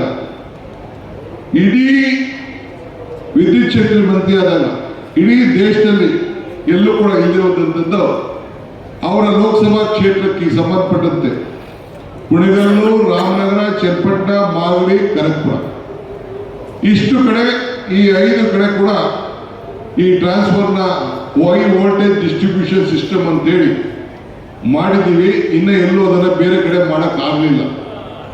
ಇದು ಕೂಡ ಒಂದು ದಾಖಲೆ ಆಗಿ ಇವತ್ತು ಪರಿವರ್ತನೆ ಆಗಿದೆ. ಒಂದು ಹೋಬಳಿ ಹೆಡ್ ಕ್ವಾರ್ಟರ್ಸ್ಗಳು ದೊಡ್ಡಹಳ್ಳಿ, ಕೋಡಹಳ್ಳಿ ಮತ್ತು ಸಾತ್ತೂರು, ಕನಕಪುರ ಟೌನ್ನ ರಸ್ತೆ ಅಗಲ ಮಾಡದೆ ಒಂದು ದೊಡ್ಡ ಕಷ್ಟ. ಈಗ ಏನೋ ದಬಾಯಿಸಿ ಒಂದು ರೋಡ್ನ ಹೊಡೆಸ್ಬಿಟ್ಟೆ. ಸಿಂಧಿಯಾ ಅವ್ರ ಕಾಲದಲ್ಲಿ ಮಾಡೋಕ್ಕಾಗಿರ್ಲಿಲ್ಲ. ನಾನು ಹೊಡೆಸಿ ಅದನ್ನು ಮಾಡಿದೆ. ಯಾರು ಜಮೀನು ಮಾರ್ಕೋಬೇಡಿ ಅಂತ ಹೇಳಿದೆ ನಿಮಗೆ. ಅದಾದ್ಮೇಲೆ ಆಲಹಳ್ಳಿನೂ ಓಡಿಸ್ದೆ, ಕೋಡಹಳ್ಳಿನೂ ಓಡಿಸ್ದೆ, ಸಾತ್ತೂರು ಓಡಿಸ್ದೆ. ಎಷ್ಟಿತ್ತು ನಿಮ್ಮ 10-15 ವರ್ಷದಿಂದ ನಿಮ್ಮ ಭೂಮಿ? ಇವತ್ತು ಎಷ್ಟಿದೆ? ಇವತ್ತು ಯಾರ ಲಾಭ? ನಿಮ್ಮ ಜೋಬನ್ನ ದುಡ್ಡು ಕೊಡಕ್ಕೆ ಆಗದೆ ಇರ್ಬೋದು. ನಿಮ್ಮ ಆಸ್ತಿ ಮೌಲ್ಯಗಳನ್ನು ಹೆಚ್ಚಿಗೆ ಮಾಡಲಿಕ್ಕೆ, ನಿಮ್ಮ ಬದುಕಿನಲ್ಲಿ ಒಂದು ಬದಲಾವಣೆಯನ್ನು ತರಲಿಕ್ಕೆ ಇಂಥ ಒಂದು ವಿಶೇಷವಾದಂಥ ಕಾರ್ಯಕ್ರಮವನ್ನು ರೂಪಿಸಿ ಇವತ್ತು ಹೋಬಳಿ ಹೆಡ್ ಕ್ವಾರ್ಟರ್ಸ್ ಅಲ್ಲೂ ಕೂಡ ಈ ದೊಡ್ಡಹಳ್ಳಿ, ಸಾತ್ತೂರಲ್ಲೂ ಕೂಡ 1,500-2,000 ರೂಪಾಯಿ ಜಮೀನು ಕೊಡಿಸ್ಬಿಟ್ಟು ಕನಕಪುರ ಟೌನಲ್ಲಿ ಬರೀ 300 ರೂಪಾಯಿ ಕೊಟ್ಟಿದ್ದೀನಿ. ನಿಮಗೆ 1,500 1,500-2,000 ರೂಪಾಯಿ ಕೊಟ್ಟಿದ್ದೀವಿ. ಕೊಡಿಸ್ಬಿಟ್ಟು ಆ ರೋಡನ್ನು ಅಗಲೀಕರಣವನ್ನು ಮಾಡಿ ಇದಕ್ಕೆ ಒಂದು ಹೊಸ ರೂಪವನ್ನು ಕೊಟ್ಟಿದ್ದೇವೆ. ನಾನು ನಿಮಗೆಲ್ಲ ಹೇಳೋದಿಷ್ಟೇ, ಉಯ್ಯಂಬಳ್ಳಿ ಹೋಬಳಿಯವ್ರಿಗೆ ಮತ್ತು ನಮ್ಮ ತಾಲೂಕವ್ರಿಗೆ ಇವತ್ತು ಹೇಳ್ತಾ ಇದ್ದೀನಿ, ಇದು ಬೆಂಗಳೂರು ದಕ್ಷಿಣ ಜಿಲ್ಲೆ ಅಂತೇಳಿ ಈಗಾಗಲೇ ಕ್ಯಾಬಿನೆಟ್ ಅಲ್ಲಿ ತೀರ್ಮಾನ ಮಾಡಿ ಡೆಲ್ಲಿಗೆ ಹೋಗಿದೆ. ಎಲ್ಲ ಕಡೆ NOC ಬಂದಿದೆ. ಹೋಮ್ ಮಿನಿಸ್ಟ್ರಿಂದ, ನಮ್ಮ ಸೆಂಟ್ರಲ್ ಹೋಮ್ ಮಿನಿಸ್ಟ್ರಿಂದ ಇಂಟೆಲಿಜೆನ್ಸ್ ಅವರು, IB ಅವರು ಒಂದು ರಿಪೋರ್ಟ್ ಕಳಿಸ್ಬೇಕಂತೆ. ಅದೊಂದು ಪೆಂಡಿಂಗ್ ಇದೆ. ನಾನು ಸದ್ಯದಲ್ಲೇ ಹೋಮ್ ಮಿನಿಸ್ಟರ್ಗೆ, ಪ್ರೈಮ್ ಮಿನಿಸ್ಟರ್ ಕೂಡ ನಾನು ಪತ್ರವನ್ನು ಬರೆದು ಮನವಿಯನ್ನು ಮಾಡಿಕೊಳ್ಳಲಿದ್ದೇನೆ. ಇವತ್ತು ನಾಳೆ ಬರೀತಾ ಇದ್ದೀನಿ. ಅದಾದಮೇಲೆ ಬಹುಶಃ ಅವರು ಕ್ಲಿಯರೆನ್ಸ್ ಮಾಡ್ತಾರೆ. ಅದಾದಮೇಲೆ ಬೆಂಗಳೂರು ದಕ್ಷಿಣ ಜಿಲ್ಲೆ ಅಂತ ಅನೌನ್ಸ್ ಆಗ್ತದೆ. ಮುಂದಕ್ಕೆ ಇವತ್ತು ನಾನು ಹೇಳ್ತಾ ಇದ್ದೀನಿ, ತಂದೆ ತಾಯಿಯರಿಗೆ ಹೇಳ್ತಾ ಇದ್ದೀನಿ, ಮಕ್ಕಳಿಗೆ ಹೇಳ್ತಾ ಇದ್ದೀನಿ, ಯುವಕರಿಗೆ ಹೇಳ್ತಾ ಇದ್ದೀನಿ, ನೀವು ಯಾರೋ ಏಜೆಂಟ್ ಬಂದ ಅಂತೇಳಿ ಜಾಸ್ತಿ ಕೊಡ್ತೇನೆ ಅಂತೇಳಿ ನಿಮ್ಮ ಜಮೀನ ಮಾರ್ಕೊಳಕ್ಕೆ ಹೋಗಬೇಡಿ. ನಿಮ್ಮ ಜಮೀನ್ ಬೆಲೆ ಇನ್ನ ಏನಾಗ್ತದೆ ಅನ್ನೋದು BJಪಿಯವರು, ದಳದವರು ಬಹಳ ಟೀಕೆ ಟಿಪ್ಪಣಿ ಮಾಡ್ತಾ ಇದ್ದಾರೆ. ಅವ್ರ ಆಸ್ತಿಗಳು ಯಾಕೆ ಇಲ್ಲಿಗೆ ಬರ್ಬೇಕಾಯ್ತು? ಅವರು ಎಲ್ಲ ಅಲ್ಲಿ ಅವರ ಊರಲ್ಲೇ ಇರ್ಬೋದಾಯ್ತಲ್ಲ. ಇಲ್ಲೇ ಬಂದು ರಾಜಕಾರಣಕ್ಕೆ ಯಾಕೆ ಇಲ್ಲಿಗೆ ಬರ್ಬೇಕಾಯ್ತು? ಇಲ್ಲೇ ಬಂದು 100 ಎಕರೆ ಯಾಕೆ ತಗೋಬೇಕಾಯ್ತು? ಅದನ್ನೆಲ್ಲ ಈಗ ನಾನು ಚರ್ಚೆ ಮಾಡಕ್ಕೆ ನಾನು ಹೋಗುದಿಲ್ಲ. ಸೊ ಅದಕ್ಕೆ ಈ ಬೆಂಗಳೂರಿನ ನಮ್ಮದು, ನಾವು ಬೆಂಗಳೂರು ಜಿಲ್ಲೆಯವರು. ಈಗ ನಾನು ಜಿಲ್ಲಾ ಪಂಚಾಯತಿ ಮೆಂಬರ್ ಇದ್ದೆ. ಎಲ್ಲಿದ್ದೆ ನಾನು? ಬೆಂಗಳೂರು ಗ್ರಾಮಾಂತರ ಜಿಲ್ಲಾ ಪಂಚಾಯತಿ ಮೆಂಬರ್ ಇದ್ದೆ. ಸುರೇಶ್ MP ಕನಕಪುರ ಕ್ಷೇತ್ರ ಇತ್ತು. ಕನಕಪುರ ಕ್ಷೇತ್ರ ಬದಲು ನಾನು ಬೆಂಗಳೂರು ಗ್ರಾಮಾಂತರ ಕ್ಷೇತ್ರ ಅಂತೇಳಿ ಒಪ್ಕೊಂಡು ಹೋಯ್ತು. ಯಾಕೆ ಅಂದ್ರೆ ನಮ್ಮ ಹೆಸರು ಅದು, ನಮ್ಮ ಸ್ವಾಭಿಮಾನ. ಈಗ DK ಶಿವಕುಮಾರ್ ಅಂದ್ರೆ ದೊಡ್ಡಹಳ್ಳಿ ಕೆಂಪೇಗೌಡರ ಮಗ ಶಿವಕುಮಾರ್ ಅಂತ. ನನ್ನ ಹೆಸರನ್ನ ದೊಡ್ಡಹಳ್ಳಿಯಿಂದ ತೆಗೆದಾಕೊಳಕ್ ಆಗ್ತದ? ಹಂಗೆ ನಿಮ್ಮ ಹೆಸರನ್ನ ಬೆಂಗಳೂರಿಂದ ತೆಗೆದಾಕಕ್ಕೆ ಆಗ್ತದ? ರಾಮನಗರ ಕುಲಸ್ಪೇಟೆ ಅಂತ ಇತ್ತು, ರಾಮನಗರಕ್ಕೆ ರಾಮನಗರ ಅಂತ ಹೆಸರಿತ್ತು. ಅದು ನಾನು ರಾಮನಗರ ಹೆಡ್ ಕ್ವಾರ್ಟರ್ಸ್ ತೆಗಿತಾ ಇಲ್ಲ. ನಾವು ರಾಮನಗರ ಹೆಡ್ ಕ್ವಾರ್ಟರ್ಸ್ ಅಲ್ಲೇ ಇರ್ತದೆ. ಇವತ್ತು ರಾಮನಗರದಲ್ಲಿ ಏನೋ ಒಂದು ಆಸ್ಪತ್ರೆ ಇದೆ, ಅಲ್ಲಿ ಮೆಡಿಕಲ್ ಕಾಲೇಜ್ ಇವತ್ತು ನಡೀತಾ ಇದೆ. ಕನಕಪುರದಲ್ಲಿ ಮೆಡಿಕಲ್ ಕಾಲೇಜ್ ಏನ್ ದೊಡ್ಡ ಗಲಾಟೆ ಶುರು ಮಾಡ್ಬಿಟ್ರು, ನಮ್ದು ಕಿತ್ಕೊಂಡು ಹೊಂಟೋದು ಅಂತ. ಆಯ್ತಪ್ಪ, ನಿಮ್ದು ಅಲ್ಲೇ ನಡೀಲಿ ಫಸ್ಟು ಅಂತೇಳಿ ಈಗ ಅಲ್ಲಿ ನಡೀತಾ ಇದೆ. ನನಗೆ ಗೊತ್ತಿದೆ ಕನಕಪುರದಲ್ಲಿ ಯಾವತ್ತು ಶುರು ಮಾಡಿಸ್ಬೇಕು ಅನ್ನೋದು ಕೂಡ ನನಗೆ ಅರಿವಿದೆ. ಯಾಕೆಂದ್ರೆ ಕ್ಯಾಬಿನೆಟ್ ಅಲ್ಲಿ 2 ಬಾರಿ ಬಜೆಟ್ ಅಲ್ಲಿ ಅನೌನ್ಸ್ ಆಗಿದ್ದಲ್ಲ. ಒಂದ್ ಕಡೆ ಯಡಿಯೂರಪ್ಪನವ್ರ ಕಾಲದಲ್ಲಿ ಅನೌನ್ಸ್ ಆಯಿತು, ಕುಮಾರಸ್ವಾಮಿ ಅವ್ರ ಕಾಲದಲ್ಲಿ, ಆಮೇಲೆ ಯಡಿಯೂರಪ್ಪನವ್ರು ಆಯಿತು, ಆಮೇಲೆ ಸಿದ್ದರಾಮಯ್ಯವ್ರ ಕಾಲದಲ್ಲೂ ಕೂಡ ಈಗ ಅನೌನ್ಸ್ಮೆಂಟ್ ಆಗಿದೆ. ಅದನ್ನ ಇನ್ನ ಕೆಲಸ ಪ್ರಾರಂಭ ಆಗಿಲ್ಲ, ಅದೊಂದು ಬಾಕಿ ಉಳ್ಕೊಂಡಿದೆ. ಅದಾದ್ಮೇಲೆ ಇನ್ನೇ ಬೇರೆ ಬೇರೆ ಏನೇನೋ ಯೋಜನೆಗಳನ್ನು ನಾವು ತಯಾರು ಮಾಡ್ತಾ ಇದ್ದೀವಿ. ಹಂಗೆ ನೀವು ನನಗೆ ಸಿಗ್ಲಿಲ್ಲ, ಶಿವಕುಮಾರ್ಗೆ ಹೋಗ್ಲಿಲ್ಲ, ಪಾರ್ಲಿಮೆಂಟ್ ಎಲೆಕ್ಷನ್ ಬಂತು. ಪಾರ್ಲಿಮೆಂಟ್ ಎಲೆಕ್ಷನ್ಗೆ ಓಟು ಯಾಕೆ ಆಯ್ತು ಅಂತ ಅವ್ರ ಆತ್ಮ ಸಾಕ್ಷಿಗೆ ನಾನು ಬಿಟ್ಬಿಡ್ತೀನಿ. MP ಗೆ ಓಟ್ ಹಾಕಿ ಬೇರೆಯವ್ರನ್ನ ಗೆಲ್ಸಿದ್ರು. ನಮ್ಮ ಕ್ಷೇತ್ರದಲ್ಲೂ ನನಗೆ 1,20,000 22,000 ಗೆಲ್ಸಿದ್ರಿ. ಪಾರ್ಲಿಮೆಂಟ್ ಅಲ್ಲಿ ಕಡಿಮೆ ಆಯ್ತು. ಬಹುಶಃ ಎಲ್ಲರಿಗೂ ಬಹಳ ಸಂತೋಷ ಇರಬೇಕು. ಹೊಸ MP ನೀವು ಆಯ್ಕೆ ಮಾಡ್ಕೊಂಡದಕ್ಕೆ ಏನ್ ದಿನ ಬಂದು ಬೆಳಗ್ಗೆ ಸಾಯಂಕಾಲ ಸರ್ವಿಸ್ ಮಾಡ್ತಾ ಇರಬೇಕು ಅಂತ ಕಾಣ್ತದೆ. ಏನ್ ಬೆಳಗ್ಗೆ ಹೋದ ತಕ್ಷಣ ನಿಮ್ಗೆಲ್ಲ ಬೋರ್ವೆಲ್ಲು, ನೀರು, ಜಮೀನು ಎಲ್ಲ ಏನಿರಬೇಕು ಎಲ್ಲ ಅನುಕೂಲ ಆಗ್ತಾ ಇದೆ ಅಂತ ಕಾಣ್ತದೆ.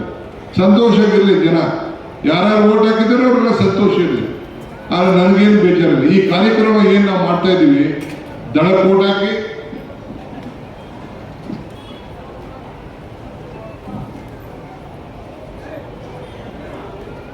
ದಳಕ್ಕೆ ಓಟ್ ಹಾಕಿರಿ, BJP ಓಟ್ ಹಾಕಿರಿ, ಕಾಂಗ್ರೆಸ್ ಓಟ್ ಹಾಕಿರಿ, ಎಲ್ಲರಿಗೂ ಸೇರಿ ಇದನ್ನು ಮಾಡ್ತಾ ಇದ್ದೀವಿ.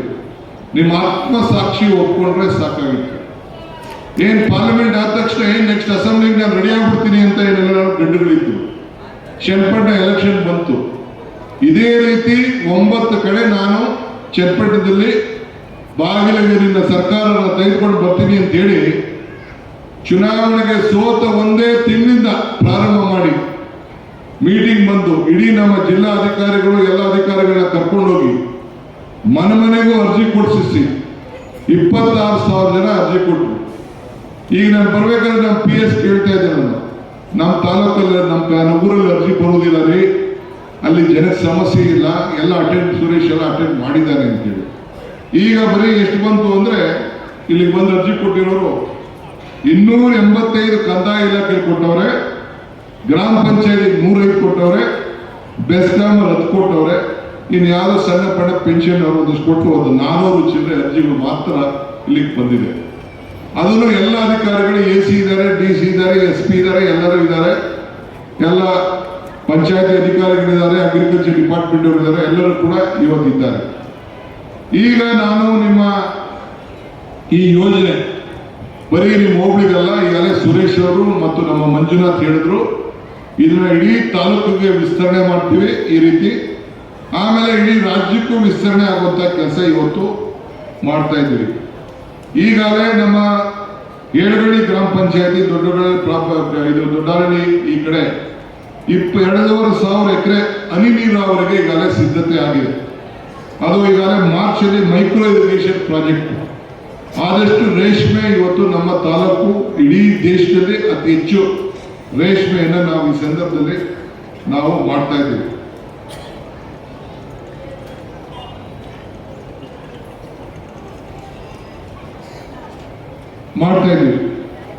ಈಗ ಅತಿ ಹೆಚ್ಚು ರೇಷ್ಮೆ ನಮ್ಮ ಜಿಲ್ಲೆ, ನಮ್ಮ ತಾಲೂಕು, ಇಡೀ ರಾಜ್ಯದಲ್ಲಿ ಆಗ್ತಾ ಇದೆ. ಒಳ್ಳೆ ರೇಟು ಸಿಗ್ತಾ ಇದೆ.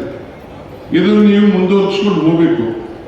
ಈ ಹನಿ ನೀರಾವರಿ ಮಾಡ್ತಾ ಇರ್ತಾ 2,500 ಎಲ್ಲರೂ ಕೂಡ ಆದಷ್ಟು ರೇಷ್ಮೆಗೆ ಈಗ ಒಳ್ಳೆ ದೊಡ್ಡ ಮಾರ್ಕೆಟ್ ಅನ್ನು ಮಾಡ್ತಾ ಇದ್ದೀವಿ. ಈಗ ನಮ್ಮಲ್ಲಿರುವಂತಹ ಬೆಲೆನ ಗಮನದಲ್ಲಿಟ್ಕೊಂಡು ಈಗಾಗಲೇ ರಾಯಚೂರು ಈ ಕಡೆ, ಧಾರವಾಡ ಕಡೆ, ಬೆಳಗಾವಿ ಕಡೆ, ಹುಬ್ಳಿ ಕಡೆ ಎಲ್ಲ ಕಡೆನೂ ಈಗ ರೇಷ್ಮೆ ಅಲ್ಲೂ ಕೂಡ ಬೆಳೀಲಿಕ್ಕೆ, ಬೈವೋಲ್ಟಿನ್ ರೇಷ್ಮೆ ಬೆಳೀಲಿಕ್ಕೆ ಅಲ್ಲೂ ಕೂಡ ಪ್ರಾರಂಭ ಮಾಡಿದ್ದಾರೆ. ಸೊ ಹಂಗೆ ಮೊನ್ನೆ ನಾನು ರೇಷ್ಮೆ ಶಾಲ್ ತರಿಸಿದೆ, ಮೈಸೂರು ಸಿಲ್ಕ್ ರೇಷ್ಮೆ ಶಾಲು. ಬೆಳಗಾವಿಯಲ್ಲಿ ಗಾಂಧೀಜಿಯವರ 100ನೇ ವರ್ಷದ ಆಚರಣೆ ಸಂದರ್ಭದಲ್ಲಿ ಒರಿಜಿನಲ್ ರೇಷ್ಮೆ ಒಂದು ಶಾಲ್ಗೆ 14,000 ರೂಪಾಯಿ ಬೀಳ್ತು. ಅಂದ್ರೆ ರೇಷ್ಮೆ ಬೆಲೆ ಅಷ್ಟಾಗ್ತಾ ಇದೆ. ನನಗೆ ಗೊತ್ತಿರಲಿಲ್ಲ, ಯಾವುದೋ ಕಾಲದಲ್ಲಿ ನನ್ನ ಹೆಂಡತಿಗೆ ಸೀರೆ ತಂದಾಗ 3,000 4,000 ಇತ್ತು. ಈಗ ಯಾರೋ ಗೆಸ್ಟ್ಗಳಿಗೆ ಸೀರೆ ತರ್ಸೋಣ ಅಂತ ಹೇಳಿದ್ರೆ 75,000 50,000 ರೂಪಾಯಿ ಆಯ್ತು. ಇಷ್ಟು ಒಂದು 20-25,000 ವರ್ಷದಲ್ಲಿ ಇಷ್ಟು ಬದಲಾವಣೆ ಆಗೋಗಿದೆ. ಇರಲಿ, ಇವತ್ತು ಒಂದು ದಿನಕ್ಕೆ ರೇಷ್ಮೆ ಸೀರೆ ಬಂತು ಅಂದ್ರೆ ಅರ್ಧ ಗಂಟೆಗೆ ಎಲ್ಲ ಖಾಲಿ ಆಗಿಬಿಡ್ತದಂತೆ. ಅಂದ್ರೆ ಒರಿಜಿನಲ್ ರೇಷ್ಮೆ. ಹಂಗೆ ನೀವು ನಿಮ್ಮ ರೇಷ್ಮೆಯನ್ನ ಬೆಳೆಯೋದನ್ನ ನೀವು ಯಾರು ನಿಲ್ಸಕ್ಕೆ ಹೋಗ್ಬಿಡಿ. ಇವತ್ತು ಬರೀ ಉಯ್ಯಂಬಳಿ, ಈಗ ಸುತ್ತಮುತ್ತಲು ತಾವರಗಟ್ಟೆ, ಆರೋಬೆಲೆ, ಬೇಕುಪ್ಪೆ ಈ ಸುತ್ತಮುತ್ತಲು ಸೀಮಿತವಾಗಿರಬಾರ್ದು. ಅದು ಒಳ್ಳೆ ಬೆಳೆ. ಈಗ ತಾನೇ ನನಗೆ ಯಾರೋ ಹುಡುಗ ನಮ್ಮ ಹೂ ಕೊಟ್ಟ, ನಾನೇ ಇಲ್ಲಿ ಬೆಳೀತಾ ಇದ್ದೀನಿ ಕಾರಣ 2 ಎಕರೆಯಲ್ಲಿ ಹಾಕಿದ್ದೀನಿ 3 ಎಕರೆ ಅಂತ ಹೂವು. ಹಂಗೆ ನಮ್ಮ ಹಾರ್ಟಿಕಲ್ಚರ್ ಅಲ್ಲಿ ಈಗಾಗಲೇ ನಮ್ಮ ಶ್ರೀಕಂಠರು ಕೂಡ ಸುಮಾರು 16 ಜನ ಪ್ರೋತ್ಸಾಹ ಕೊಡ್ತಾ ಇದ್ದಾರೆ. ಈಗ ಹಾರ್ಟಿಕಲ್ಚರ್ ಪ್ರೋತ್ಸಾಹ ಜೊತೆಗೆ ಈಗ ಅಗ್ರಿಕಲ್ಚರ್ ಕಾಲೇಜ್ ಪ್ರಾರಂಭ ಮಾಡಿಸಿದ್ದೀನಿ. ಎಲ್ಲಿ ಕರಿಯಪ್ಪನವರ ಭಾಗದಲ್ಲಿ ಗಾಂಧಿ ಫಾರಂ ಅಂತ ಒಂದು ಜಮೀನನ್ನು ತೆಗೆದು ಗಾಂಧಿ ಫಾರ್ಮ್ ಅಂತ ಹೆಸರಿಟ್ಟಿದ್ರು ಕರೆಕ್ಟವರು. ಆರುಳಿತವು ಒಂದು 50 ಎಕರೆ 60 ಎಕರೆ 70 ಎಕರೆ ಇತ್ತು. ಅದನ್ನ ಖಾಲಿ ಇಡಬಾರದು ಅಂತೇಳಿ ಶ್ರೀಕಂಠ ಅಧ್ಯಕ್ಷ ಆದ್ಮೇಲೆ ಹೇಳಿ ನಾನು ಮಂಜೂರು ಮಾಡಿಸ್ಕೊಡ್ತೀನಿ ಅಂತೇಳಿ ಮೊನ್ನೆ ತಾನೇ ಉದ್ಘಾಟನೆ ಮಾಡಿದ್ದೀನಿ. ಅವರು ಎಲ್ಲ MSc ಅಗ್ರಿಕಲ್ಚರಿಸ್ಟ್, ಅವರು BSc MA ಎಲ್ಲ. ಮುಂದಕ್ಕೆ ನಮ್ಮ ಕನಕಪುರದಲ್ಲೇ ಅಗ್ರಿಕಲ್ಚರ್ ಕಾಲೇಜ್ ಕೂಡ ಈ ವರ್ಷದಿಂದ ಪ್ರಾರಂಭವನ್ನು ಮಾಡಿದ್ದೀವಿ. ಇದು ಎಲ್ಲ ನಿಮ್ಮ ತಲೆಯಲ್ಲಿ ಇರಲಿ.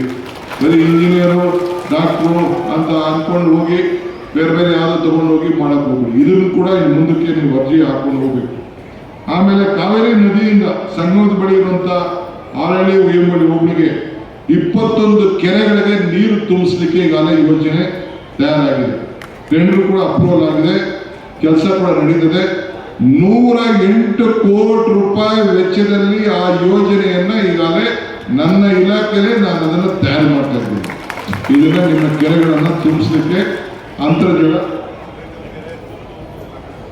ಮೆಟ್ರಿಕಲ್ ಕೆರೆಯಿಂದ ಹಿಡಿದು ತೂಂತೂರಿಂದ ಹಿಡಿದು ಎಲ್ಲ ಕಡೆ ಸಂಗಮದ ಇದರಿಂದ ಶಿಂಷಾಯಿಂದ ನೀರು ತಂದು ಇಡೀ ನಮ್ಮ ಸಾತ್ತೂರು ಒಬ್ಬಳಿಗೆ ತುಂಬಿಸಿದ್ದೀನಿ.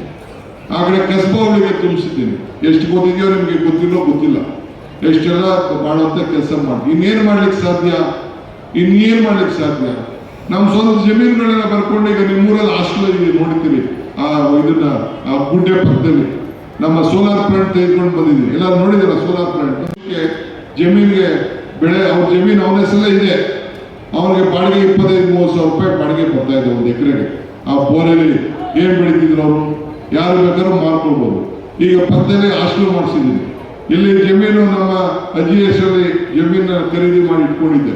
ಅಲ್ಲಿ ಸ್ಕೂಲ್ಗೆ ಬರ್ಕೊಟ್ಟಿದ್ದೀನಿ, ಸ್ಕೂಲ್ಗೆ ಆಸ್ತಿ ಬರ್ಕೊಟ್ಟಿದ್ದೀನಿ. ಕನಕಪುರದಲ್ಲಿ 110 ಎಕರೆ ಕೋಡಳ್ಳಿಗೆ ಬರ್ಕೊಟ್ಟಿದ್ದೀನಿ.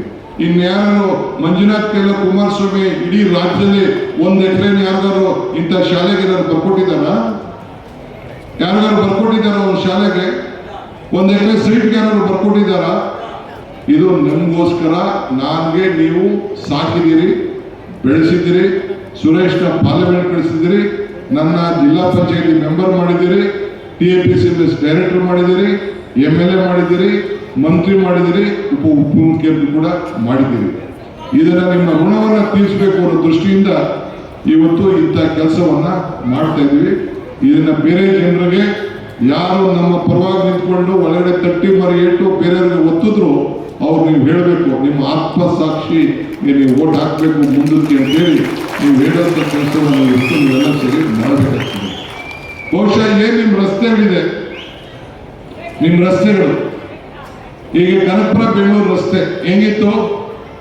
2.5 ಗಂಟೆ ನಾನು ಮೋಟರ್ ಸೈಕಲಲ್ಲಿ ಬೆಂಗಳೂರು ಹೋಗ್ತಿದ್ದೆ.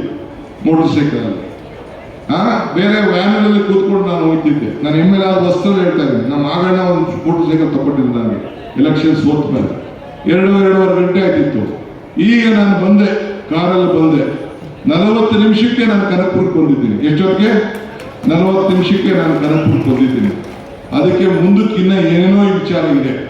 ಈಗ ಅದನ್ನೆಲ್ಲ ಬೇಡ. ಅದಕ್ಕೆ ನಾನು ಹೇಳ್ತಾ ಇರೋದು, ಇಂಥ ರಸ್ತೆ, ಇಂಥ ನೀರಾವರಿ ವ್ಯವಸ್ಥೆ, ಒಳಚರಂಡಿ, ಕನಕಪುರ ಟೌನ್ ಒಳಚರಂಡಿ, ನಿಮ್ಮ ಹಳ್ಳಿಗಳಲ್ಲಿ ಕಾಂಕ್ರೀಟ್ ರೋಡು, ನೀವು ಪಕ್ಕದಲ್ಲಿ ಮದ್ದೂರಿಗೆ ಹೋಗಿ ನೀವು ನೋಡಿ ನಿಮ್ಗೆ ಗೊತ್ತಾಯ್ತದೆ. ಮಳವಳ್ಳಿಗೆ ಹೋಗಿ ನೋಡಿ ನಿಮ್ಗೆ ಗೊತ್ತಾಯ್ತದೆ. ಬೇರೆ ಊರಿಗೆ ಹೋಗಿ ನೋಡಿ ಗೊತ್ತಾಗ್ತದೆ.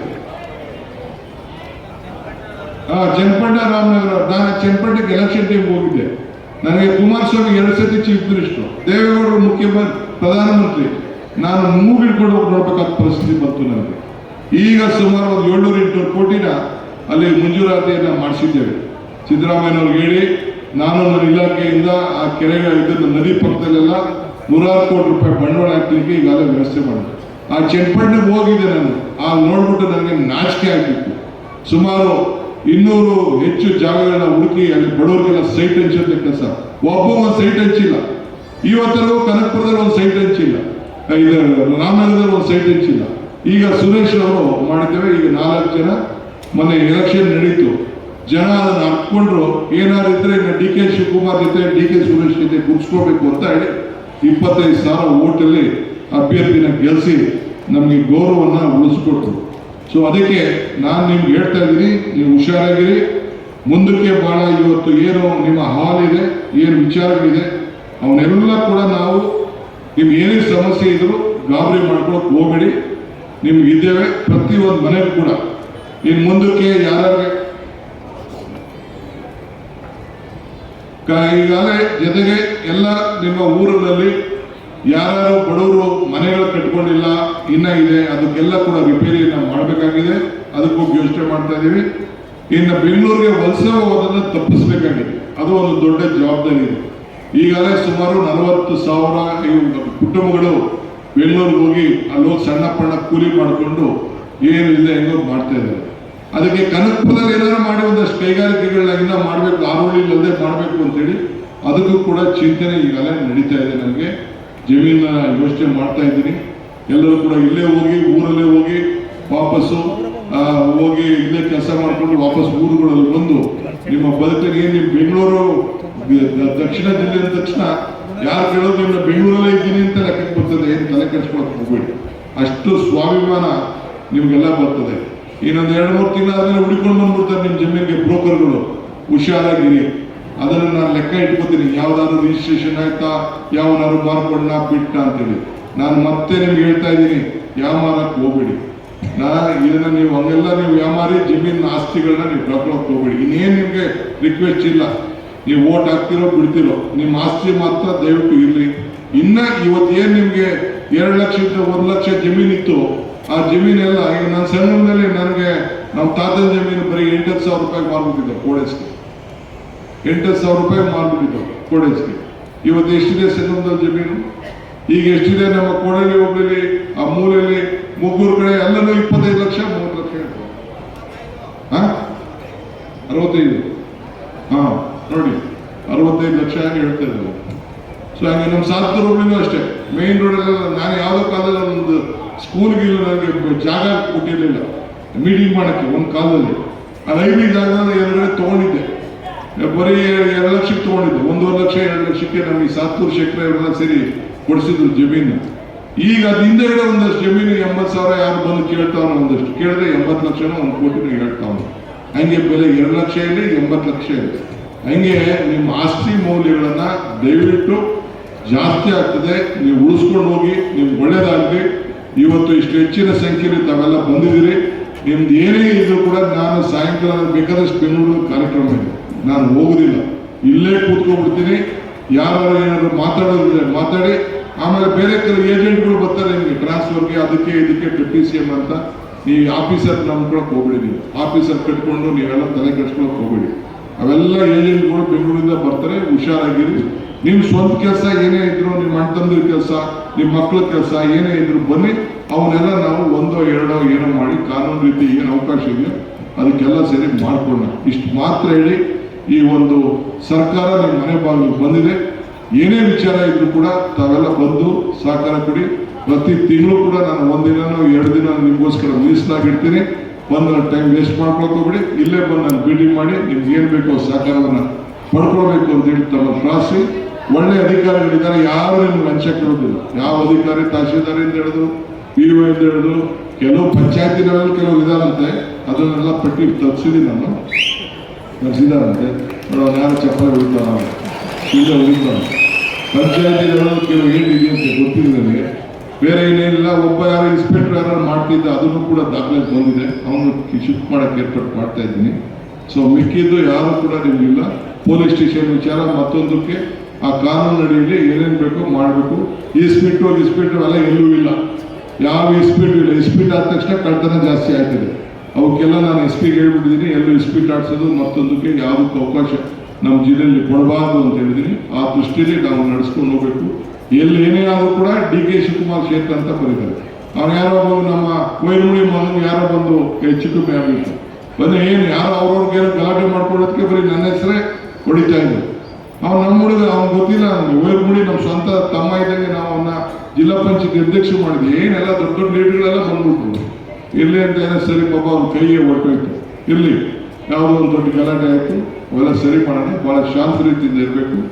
ಇವತ್ತು ತಾವೆಲ್ಲ ಬಂದು ವಿಶೇಷವಾಗಿ ನಾನು ಈ ಸಂದರ್ಭದಲ್ಲಿ ಕೃಷ್ಣ ಬೈರೇಗೌಡರಿಗೆ ನಾನು ಅಭಿನಂದಿಸ್ತೇನೆ. ನಮ್ಮ ರಾಮಲಿಂಗಾರೆಡ್ಡಿ ಅವರಿಗೆ ನಾನು ಅಭಿನಂದಿಸ್ತೇನೆ. ಮತ್ತು ನಮ್ಮ ಅಧಿಕಾರಿಗಳು ಮಂಜುನಾಥ್ ಅವರು ಮತ್ತು ಸರ್ವೆ ಇಲಾಖೆ ಮತ್ತು DC ಅವರು, CO ಅವರು, ತಹಶೀಲ್ದಾರ್, AC ಆದಿಯಾಗಿ ನಮ್ಮ ಅಗ್ರಿಕಲ್ಚರ್ ಡಿಪಾರ್ಟ್ಮೆಂಟ್ ಇರ್ಬೋದು, ಇರಿಗೇಷನ್ ಡಿಪಾರ್ಟ್ಮೆಂಟ್ ಎಲ್ಲ ನಮ್ಮ ಅಧಿಕಾರಿಗಳಿಗೆ ಈ ಸಂದರ್ಭದಲ್ಲಿ ಹರಿಸಿ ಮತ್ತು ನಮ್ಮ ಸಹಕಾರ ಕೊಡ್ತಿರುವಂಥ ಎಲ್ಲ ವೇದಿಕೆ ಇರುವಂಥ ನಾಯಕರು ಮತ್ತು ಕೆಳಗಡೆ ಇರುವಂಥ ಎಲ್ಲ ನಾಯಕರಿಗೆ ಅಭಿನಂದಿಸಿ. ಇವತ್ತೇನು ನಿಮ್ಮ ರಾಮನಗರ ಇದರಲ್ಲಿ ಕನಕಪುರದಲ್ಲಿ ನೀರು ಇದೆಯಲ್ಲ, ಕನಕಪುರದಲ್ಲೇ ಅದು ತಿಳ್ಕೊಳ್ಬೇಕು. ಅಮ್ಮ ಏನು ಅಲ್ಲಿದೆಯಲ್ಲ ಅದಕ್ಕಿಂತ ಮಾಡಲು ಇವತ್ತು ಏನು ಶಿವನಹಳ್ಳಿಯಲ್ಲಿ ನಾವು ವಿಸಿಟ್ ಮಾಡಿದ್ದೀವಲ್ಲ ತಂದು ಇವತ್ತು ಸುರೇಶ್ ಅವರ ಮಾರ್ಗದರ್ಶನ ಏನು ಅವತ್ತು ನಡೀತಲ್ಲ ಇನ್ನೆಲ್ಲೂ ಕೂಡ ಇಲ್ಲ. ಅಲ್ಲಿ ಅಷ್ಟು ಹೈನುಗಾರಿಕೆಗೆ ಇವತ್ತು ಬಹಳ ಪ್ರಸಿದ್ಧವಾಗಿದೆ. ಇದು ದೇಶಕ್ಕೆ ಮಾದರಿ. ಇದು ನಿಮ್ಮ ಕನಕಪುರದ ಗೌರವ ಸ್ವಾಭಿಮಾನ. ಇದನ್ನು ಗಮನದಲ್ಲಿ ಇಟ್ಕೊಂಡು ಹಿಂದೆ ಬೆಂಗಳೂರಿಗೆ KGFಗೆ ಕರೆಂಟ್ ಹೋಗ್ಬೇಕಾದ್ರೆ ಈ ಕನಕಪುರದ ತಾಲೂಕಿನಲ್ಲೇ ಅಲ್ಲಿ ಇಲ್ಲಿಂದ ಬಂದು ಸ್ಟೇಷನ್ ಆಗಿ ಪವರ್ ಹೌಸ್ ಕಟ್ಟಿ ಇಲ್ಲಿಂದ ಕರೆಂಟ್ ಹೋಗ್ತಿತ್ತಂತೆ. ಬೆಂಗಳೂರು ಹೋಗಿನ ಮುಂಚಿತವಾಗಿ KGF ಹೋಗ್ತಿತ್ತಂತೆ. 1904ರಲ್ಲಿ ಅದು ಶಿವಸಮುದ್ರದಿಂದ ವಿದ್ಯುತ್ ಶಕ್ತಿ ಹೋಗ್ತಿತ್ತು. ಹಂಗೆ ನಿಮ್ಮ ತಾಲೂಕು ಪ್ರತಿಯೊಂದರಲ್ಲೂ ಮಾದರಿಯಾಗಿ ಇವತ್ತು ಕೆಲಸ ಮಾಡ್ಕೊಂಡು ಹೋಗ್ತಾ ಇದೆ. ಇದಕ್ಕೆ ನಿಮ್ಮೆಲ್ಲರ ಆಶೀರ್ವಾದ ಇರಲಿ ಅಂತೇಳಿ ಪ್ರಾರ್ಥಿಸಿ ಎಲ್ಲರಿಗೂ ಅಭಿನಂದಿಸಿ ಶುಭ ಹಾರೈಸಿ ನಾನು ಮಾತು ಮುಗಿಸ್ತೀನಿ. ಇನ್ನು ಕೆಲವ್ರಿಗೆಲ್ಲ ಭೇಟಿ ಮಾಡೋಂತ ಇದೆ. ನಾನು ಕೂತಿರ್ತೀನಿ, ಒಬ್ಬೊಬ್ಬರೇ ಬನ್ನಿ. ಕೆಲವ್ರಿಗೆ ಯಾರಿಗೂ ಅರ್ಜಿ ಕೊಡೋದಿದೆ ಅವ್ರಿಗೆ ಬೇಕಾದ್ರೆ ಊಟ ಗೀಟ ಮಾಡ್ಕೊಂಡ್ಬಂದು ಬಂದು ನಾನು ಇಲ್ಲೇ ಕೂತಿರ್ತೀನಿ, ಅರ್ಜಿ ಕೊಡಿ. ಈ ಕೆಲವ್ರಿಗೆಲ್ಲ ವಿತರಣೆ ಮಾಡೋದಿದೆ ಅಲ್ಲ, ಈಗ ವಿತರಣೆ ಮಾಡಿದಿದೆ. ವಿತರಣೆ ಮಾಡಿದ ತಕ್ಷಣ ಮಿಕ್ಕಿದವ್ರನ್ನೆಲ್ಲ ಬಂದು ಭೇಟಿ ಮಾಡೋಂಥ ಕೆಲಸ ನಾನು ಮಾಡ್ತೀನಿ. ಎಲ್ಲರಿಗೂ ನಮಸ್ಕಾರ.